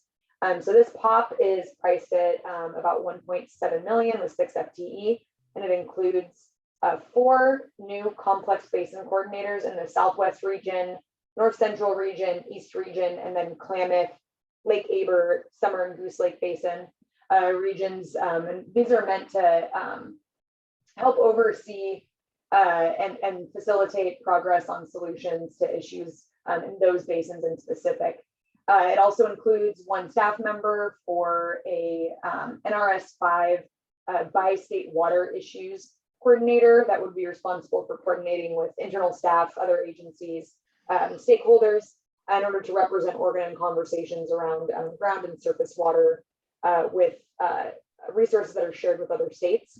And then the package also includes funding for the special assistant to the director that would work on and represent the agency in some of the most complex and controversial water issues that we have. That one was kind of beefy, but we'll move down to Pop U, which is funding and support for investments in feasibility studies of water projects and wells. So this is just kind of the reauthorization of our funding for our funding programs. And this one is priced at 27.22 million. Most of that is funding to go into a variety of our different grants and loans programs, as well as one new position to sort of help out in the administration, because we did receive 2 new domestic well funds in the last long legislative session. This new staff person would help sort of administer and facilitate customer service and grant funds for this program. So I'll pause for any questions, comments. I'll let Phil maybe chime in here since we didn't get him on Thank you very much. And apologies if it's a little bit of a broken record. I can't remember which groups I've shared this observation with, but you know, the Department of Education in 2015 established an Indian education specialist at that agency. And, you know, just the challenges and opportunities of consultation are not dropped at that agency anymore. The ability to implement policy that's been passed by the legislature has been greatly enhanced. And so I see this as being a real positive step forward for the Water Resources Department.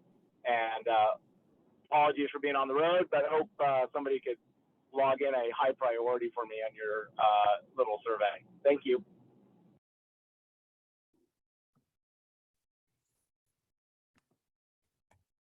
Thanks, Phil. So it looks like Jeff has a question, and it looks like Kim went ahead and answered that in the chat.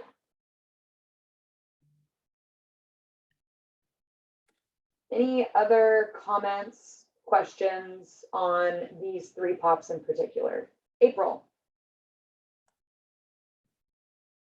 Okay, there I am. So for our, I agree with the comments that Phil said, but I was just curious because I admittedly have lost track. The department used to have a position that loosely sounded like this many years ago, or at least several. I think that was back when I think Ruben perhaps was the last one that had that title that I'm thinking of. And just kind of again echoing comments from previously, this, if that's the case, this would seem to be a reinstatement or funding an unfunded need. And so I just kind of wanted to confirm that. Yeah, so this work was in the portfolio of Breeze. So Breeze was the rulemaking person, the IWRS person, the tribal liaison, the Global Warming Commission liaison. Should I keep going? So yes, it's not that we don't do this work at all, but do we do it to the level that we should be? No. And so it is like many of the other things I just listed off has been piled into positions. And as you know, Breeze's position was also the rulemaking position, and we've got a whole backlog of rulemaking. So I think it's a symptom of, I appreciate the question, April, because this shows what the history has been within this agency is that everybody has 10 jobs. And when you have that many various jobs, you do a little bit of it, but do you do it to the extent that you should be? And typically the answer is no. And just to flag, because I think it is important for folks that are kind of new. This one seems very different from some of the previous positions I've mentioned where there was funding in, for example, last session that may or may not relate to the new request. This one, there used to be more people to handle those different things that Raquel mentioned. And so I think that especially this one feels a higher priority in that sense that it is. And I think that would be helpful to have in further iterations of this work, is clarifying that this is, at least in my mind, is an underfunded or a position that was previously cut, or something along those lines that indicates that. And again, I get you don't want to say that you're not doing this work, because there is, but it's not, it's underfunded. So I'll leave it at that. And then since I have my face up here and we're talking about it, Pop T, how does that relate to the existing complex basin positions that were funded in the last session? And while I get that all of our basins are complex and more resources is needed, the other part of my question in this regard is what is the management structure that is envisioned with these complex basin people? Yeah, so currently we have 2 positions. One is going to be focused primarily on the Willamette Basin, kind of the northwest area of the state. The other one is the Deschutes Basin, but more broadly kind of central Oregon. As you all know, we have significant policy issues in other parts of the state. As we transition, for example, the Harney Basin and the work that they're doing on planning the groundwater study, there's going to be a lot of complicated policy issues to work through in order to implement solutions in that basin, as an example. Those challenges, certainly we've continued to and need to continue to work on solutions in northeastern Oregon and in the Klamath Basin. We've also heard more recently some of the challenges within Lake County. So I think that this shows that the issues that we have within these basins are complicated, and certainly in order to carry forward that work, there's a need for that dedicated time and attention to it to resolve some of these very complicated issues. So in terms of the management structure at this point in time, these positions would be going into the planning, collaboration, investment section in the director's office at this point in time. In this package, I think we also have, is this also the one, Bryn, that has the PEM-F position, which is essentially trying to codify the fact that Tom Paul has been with the agency for many years now and is special assistant to the director role and serves an important function, and that position continues to be unbudgeted. So I think we want to make sure that we're thinking about that higher, very high level kind of a position for the most complicated of issues. So hopefully I may have missed a piece to your question, April, but hopefully that got at it.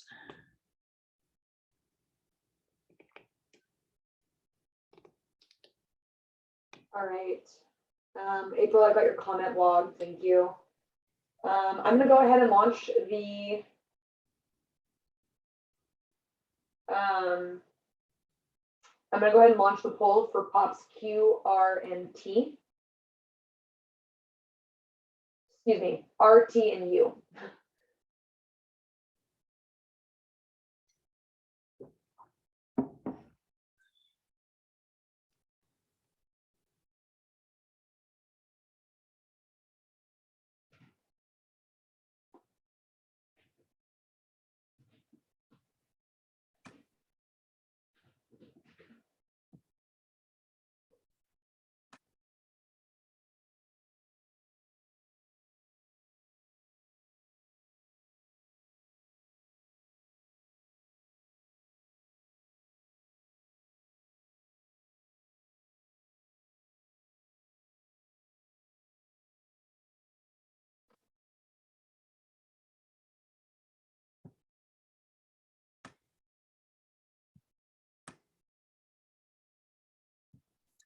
All right, we're gonna let this go for another 20 seconds or so.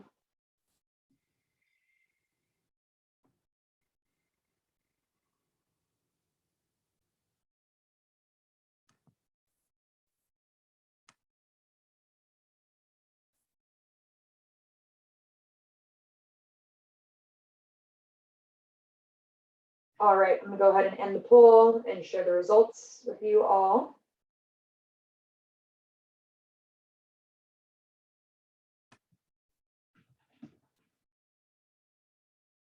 Marianne, I got your comment as well from the chat. All right. All right, we're gonna move to POPs V, W, and X. I wanna just do a quick time check and flag for you all. We have about 4 more of these chunks to go. So we're nearing the end, but we do kind of need to pick up the pace a little bit. So I'll just flag that. All right, so POPs V, W, and X. POP V is just the state match for the Harney CREP program. So that is the continued support in future biennia. We don't quite know how much interest we're going to get in that, so that's why we've suggested this. POP W is investing in the integrated water resources strategy for increased accountability and transparency. So we received a limited duration position in 2021 for this. However, this is going to be ongoing work and not limited to one biennium, so we're proposing to make that position permanent. Additionally, we've also proposed to to add a communications budget to launch a website dedicated specifically to the IWRS to improve status updates on progress and recommended actions to make the information a little more accessible. So this one's priced at roughly $370,000 with one position, and then with that $100K communications budget. And then POP X is the regional water planning and management.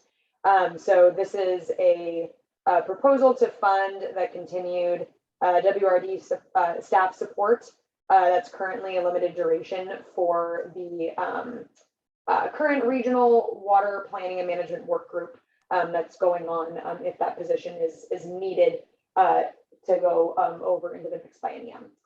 And that's one FTE limited duration, priced at roughly $260,000. So Bryn, just continuing on this theme of how does this relate to 2021? POP V, the process, we're still in the process of getting the approvals to get that Harney CREP program launched. At the moment, we are anticipating 2023. And so that is, to get the program started is the current funding that we have. Now, whether that funding or whether that program gets launched, in time for the biennium is a question, but then there's the ongoing need. So that is to hold that conversation. POP W is, folks noted that we did receive the limited duration position. That position, by the way, will be starting in June. The position will be working on 2 things primarily. One item is developing essentially the work plan for the next update of the IWRS. The other piece will be developing essentially kind of a progress report or a report out on what work has been done on the IWRS, and being able to point towards what progress we've been made, because that's always something that comes up when we start the update process. Folks want to know, well, what has been done? And that takes time to put that stuff together, given how many recommended actions are in the IWRS. So those will be the 2 primary focuses of this limited duration position. And that means that, yes, the person won't necessarily be working on the update in terms of when it's actually launched, but they will actually be developing that work plan and public participation plan for how we do that work. The regional water planning and management work group, again, that one is if that continues, that's one of the question marks on that one. So, but if it is to continue, then continuing that position would be needed. In regards to James's question, I don't know if we have the right folks on today. Ivan's been on point for that work, so I do not have an answer. We may have to get that back to you in terms of the groundwater rates permanently retired after the 15-year contract ends. I've not been as close to the details, but it looks like Harmony has been close to the details. So she's got a response in there as yes.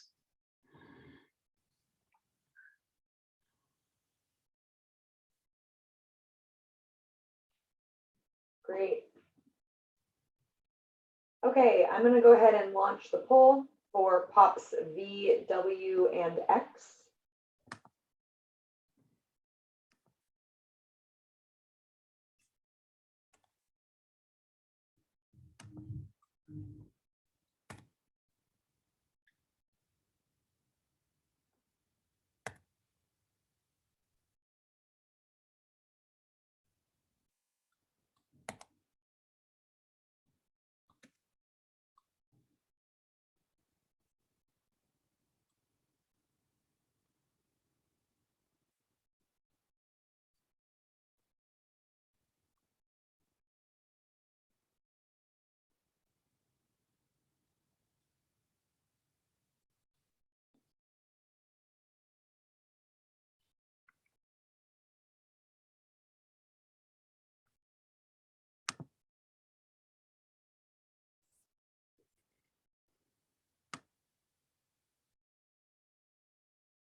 Great, we're gonna leave this one open for another 20, 30 seconds.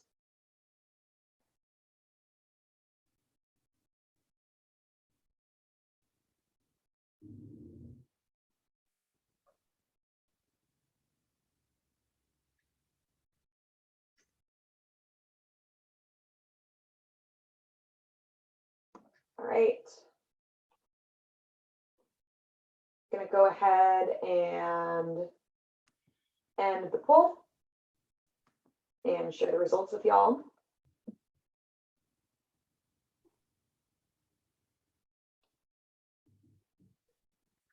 All right. We are we're gonna hop over POP ZB for this one. So we're gonna cover in this discussion POPs Z, ZA, and ZC. Z, this is again, as we've mentioned, a discussion or a placeholder for discussion, and this is basically just around some areas have expressed a desire for project implementation funding. So we're looking for feedback on whether programs should go through existing channels or whether separate funding should be put out. We did receive a lot of feedback on this at the water planning workshop as well. Additionally, POP ZA, I will flag that this is the companion POP to the water planning LC. So look for that kind of coordination there. This is the financial assistance for water planning and coordination on plan implementation. So again, this is paired with the LC. It provides funding to support various types of planning in Oregon. It includes 2 FTE along with 1.5 million for planning dollars specifically, and then another $500,000 in project implementation, or implementation coordination dollars for the existing place-based planning and collaborative groups that are working across the state to total for a $2.5 million total POP fund. And additionally, I'll jump down to POP ZC, which is the providing accessible foundational data for water planning. So this one requests additional resources to develop water supply analysis and tools, which will dramatically increase accessibility for data and information that are necessary for planning efforts. So I just want to flag that in our pilot phase, the place-based planning type of data that would be worked on in this POP were some of the most requested data and tools from planning groups when they were doing the planning process. So this one is about a $1.05 million total ask with 4 FTE and then $50,000 for outreach. All right, I'm logging those comments in the chat. Thank you all. Don't see any hands going up on this. We did talk about this a lot during the water planning workshop, so that might be the reason. Kaylin, go for it. Thanks, Bryn. I'm trying to follow if the implementation funding is just for projects, or is it is there staffing there as well? Like staffing to support implementation coordination? So Kaylin, POP ZA is about implementation coordination funding, as well as for planning funding. POP Z is really the question of basin specific implementation funds. So that would be more project focused, and that is queuing up. We've heard varying opinions on this one, right, as to whether folks should go through programs such as Senate Bill 839 and the feasibility study grants and other agencies programs, or whether there should be specific funding. Well, we have for folks that have gone through the collaborative process and have a fund, approved by the or recognized by the Water Resources Commission.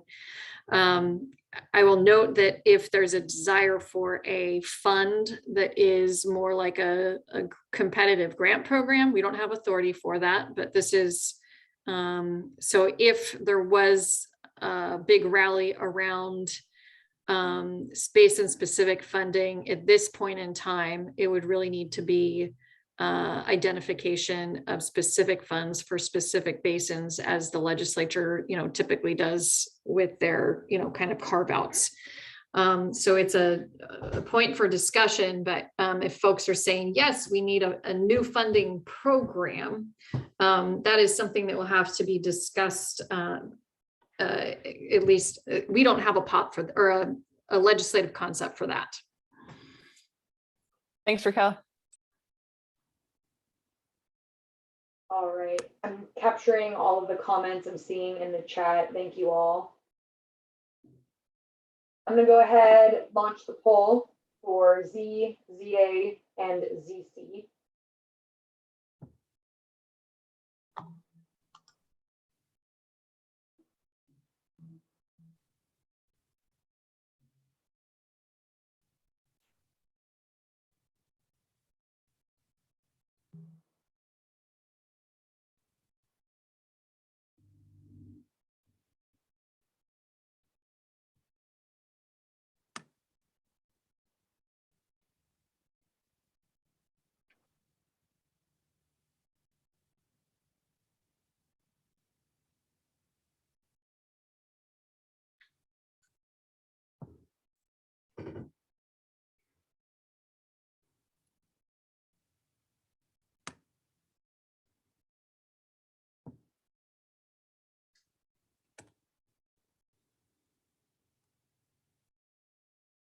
Okay. Hey, Dwight, you're not muted, FYI.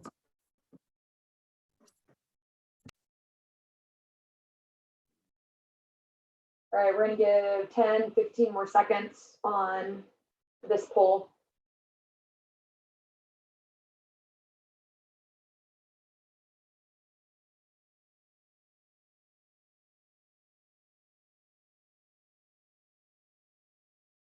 All righty.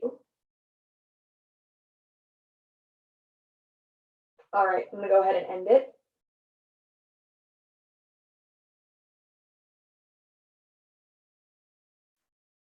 And share the results with all of you. So we've got two more chunks to get through. I know we might be going a little over time. So apologies to everyone. I do think we're getting a lot of great feedback though, so I appreciate the discussion. Kaylin, I noted that. I'll make sure to update your results based on that mistake.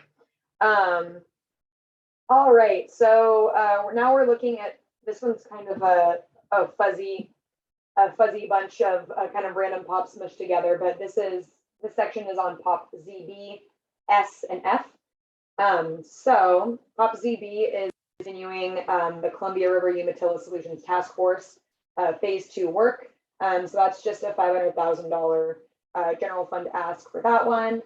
Pop S is around the Basin and Complex Issue Expert Facilitation Fund. So this just essentially creates a budget line item in the department's base budget to contract out for facilitation and public engagement expertise. So this will just allow us to be a little more strategic in our efforts by not just giving one-off facilitation dollars for certain projects. And it'll also kind of help us when we are interested parties in certain topics as well, in terms of providing neutrality. Pop F is updating Klamath Scenic Waterway and general scenic waterway work.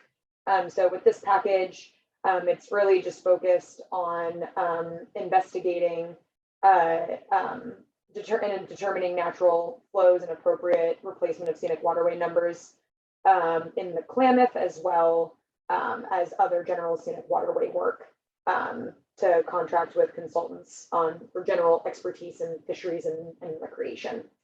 So that one is a TBD in terms of contract dollars. And then I also forgot to mention on Pop S, that's about a $1.5 million ask. In terms of, we came up with that number based on a variety of projects that we know we already need facilitation dollars for, and then additional cushion. Those are those three. It looks like Mark has a question. Is S for certain complex basins? If so, which one? And then April's question, how does S relate to Pop T? So you may recall we discussed the last go round that what we've been seeing is a need for facilitation funding. And so Pop S is really, and when I say facilitation funding for professional facilitators. I know there was some discussion at the last meeting as to whether the agency should hire professional facilitators. And in some cases, I think folks were suggesting that there's instances where it makes sense and instances where potentially the existing staff could do just as good of a job. So this is really, at the moment, what we've seen is this one-off funding that has been appropriated for facilitation purposes. And so this would be really a source of funding for the agency in our base budget that would allow us to be able to use professional facilitators for issues that we are doing in particular basins. It could be particular rulemakings. It could be a part of the funding, I know, was as a result of the discussion around the need for maybe a professional facilitator that's a neutral third party in regards to some of the discussions over the C2IR water rights. And so certainly this would be a generalized funding line item for us to be able to use it for the various policy and solution issues that we have. So hopefully that is a helpful piece to it. How it relates to Pop T, which I'm going to take a wild guess, must be the complex basins one. Is that correct, folks? I can zoom, try to find T real quick, but yeah, so T is really about the staff to do work through the issues. And this one is really about professional facilitation dollars. So that would be, I see Mark says, would it be cheaper to just hire a professional facilitator in-house? Certainly that is an option you could put down for us to explore, Mark. Raquel, there's another question from Kimberly on ZB of whether or not this is a carry forward for unused dollars from 2021 and 2023.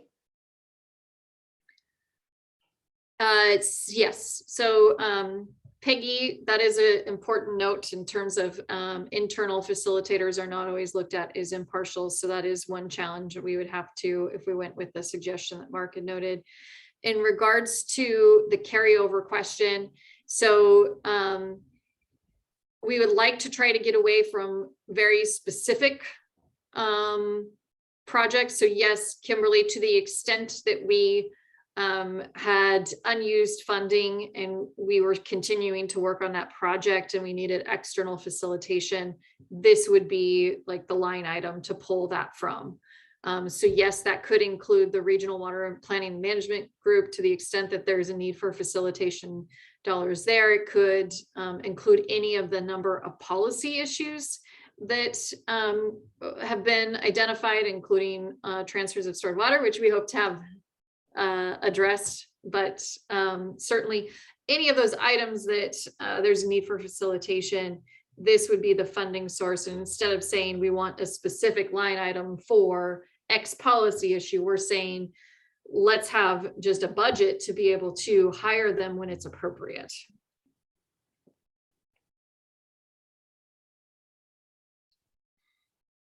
All right, don't see any hands, any more comments? Go ahead and launch poll for ZB, F, and S.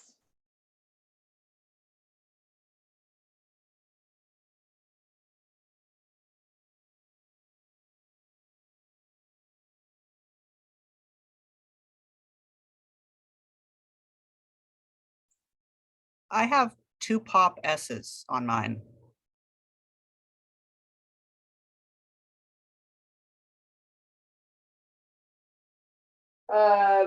On your, yeah, you're right. F is number 3. Sorry about that, April. Hey, Brian, I'm not getting a poll at all on my screen. You don't see the poll? Mm-mm. No. Are other folks having that issue? Kimberly, maybe it's popped up behind like a different window or something. I would maybe minimize the windows and see if it comes up. Because I did that once accidentally, I clicked off of it and then it was like hidden. Okay.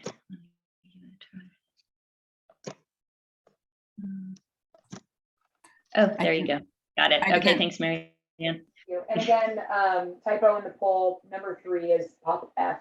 So just follow the listed numbers at the top of the poll. I'm gonna give a couple more seconds on this one just because I want to make sure everyone has an opportunity to provide feedback on this.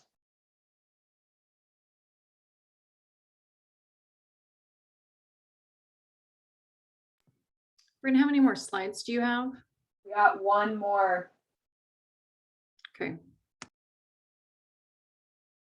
We have one more and then we have the ARPA carryover, but I think we kind of discussed that one in length and I don't know if we need to talk about that one more. I'd suggest we skip it. Okay, perfect. All right, I'm going to go ahead and close this slide in about 10 seconds, or not this slide, excuse me, this poll.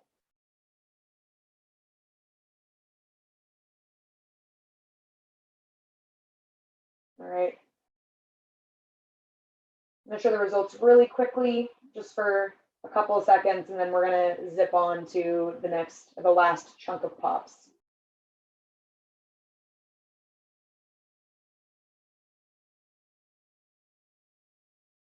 All right, our last bit are pops ZD, ZE, and ZF. The first one, pop ZD, is paying for ODF related fish expense, ODFW fish related expertise. So this is essentially just the funding that pays for the costs incurred by ODFW and their related fish expertise for part of water rights and extension processes. So this one's priced at about $470,000 for general funds for the biennium. POP ZE is addressing revenue shortfalls, so it backfills 6 existing partially funded positions in the transfers and water rights section, as well as it adds one full-time permanent scenic waterways revenue dependent coordinator. So that one's got those 6 existing backfill and then 1 new FTE with other funds. And then POP ZF is allowing for a continuation of those limited duration staff that were authorized to help kind of chip away at that, reducing the water rights processing backlog that we are working on and received funding for in the last session. So I saw a lot of questions on that one pop up. I'm going to take a second to read those and log those. So ZD, yes, Mark, to your question, it would pay for funding for the municipal fish persistence reviews. So that's POP ZD, in addition to the funding essentially gap that we have related to any other reviews that ODFW does. Marianne, I think that is something, the conversation, I think it's certainly queued up from the requests that we have for general fund dollars. We do not have a legislative concept in the mix though to make that change. So that is not currently, at least, something that the agency is looking to run ourselves. And so I think that's all of the questions that I can see in the chat.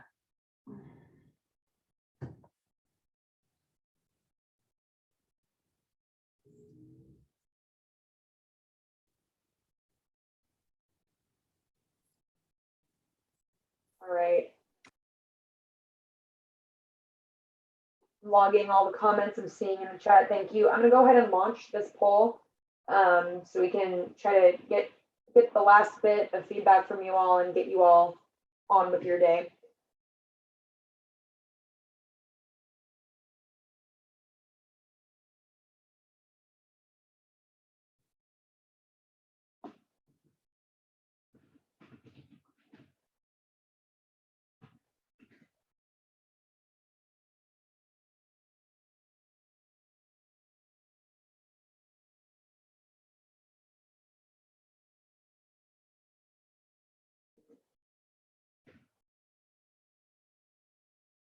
So I know folks need to get going, so I want to just provide a couple of closing wrap ups for folks who need to go into a noon meeting. I will just flag that we have a commission meeting on May 31st, where we will be talking with the commission about our legislative concepts and POPs. There will also be an opportunity for public comment on that. So you will also be able to share your feedback there as well. I will also flag that we are hoping to get rankings and written feedback from you all by the 20th, so we can prepare for that meeting. So please try to have any feedback to us by then.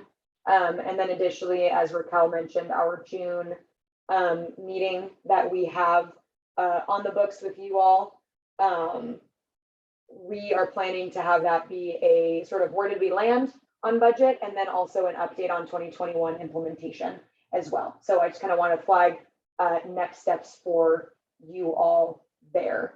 So for those of you who have to skedaddle, I just wanted to make sure you got that information.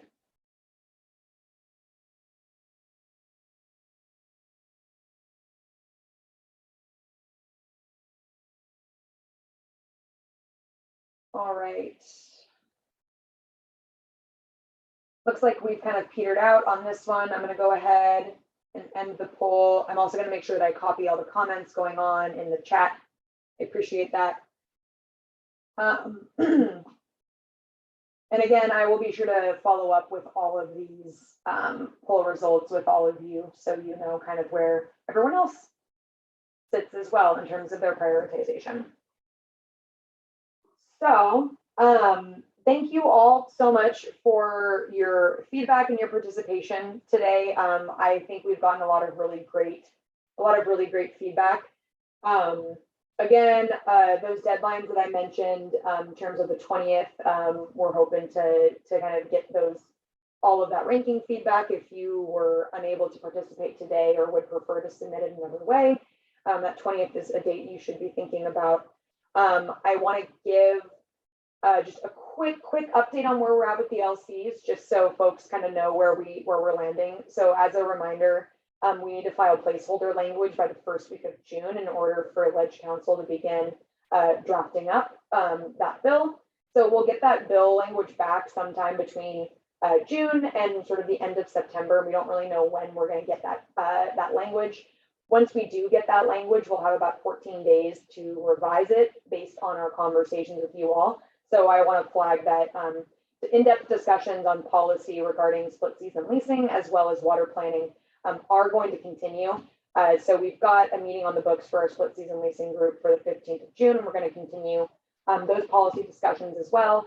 And then I also want to flag for water planning within the agenda, there is a Microsoft Forms for you to submit your interest in engaging in further discussions on water planning. So our last workshop was mainly kind of a funneling feedback exercise to figure out sort of where we need to really kind of buckle down and have more in-depth conversations on policy for that LC. So we've got a really good idea of where we need to go now.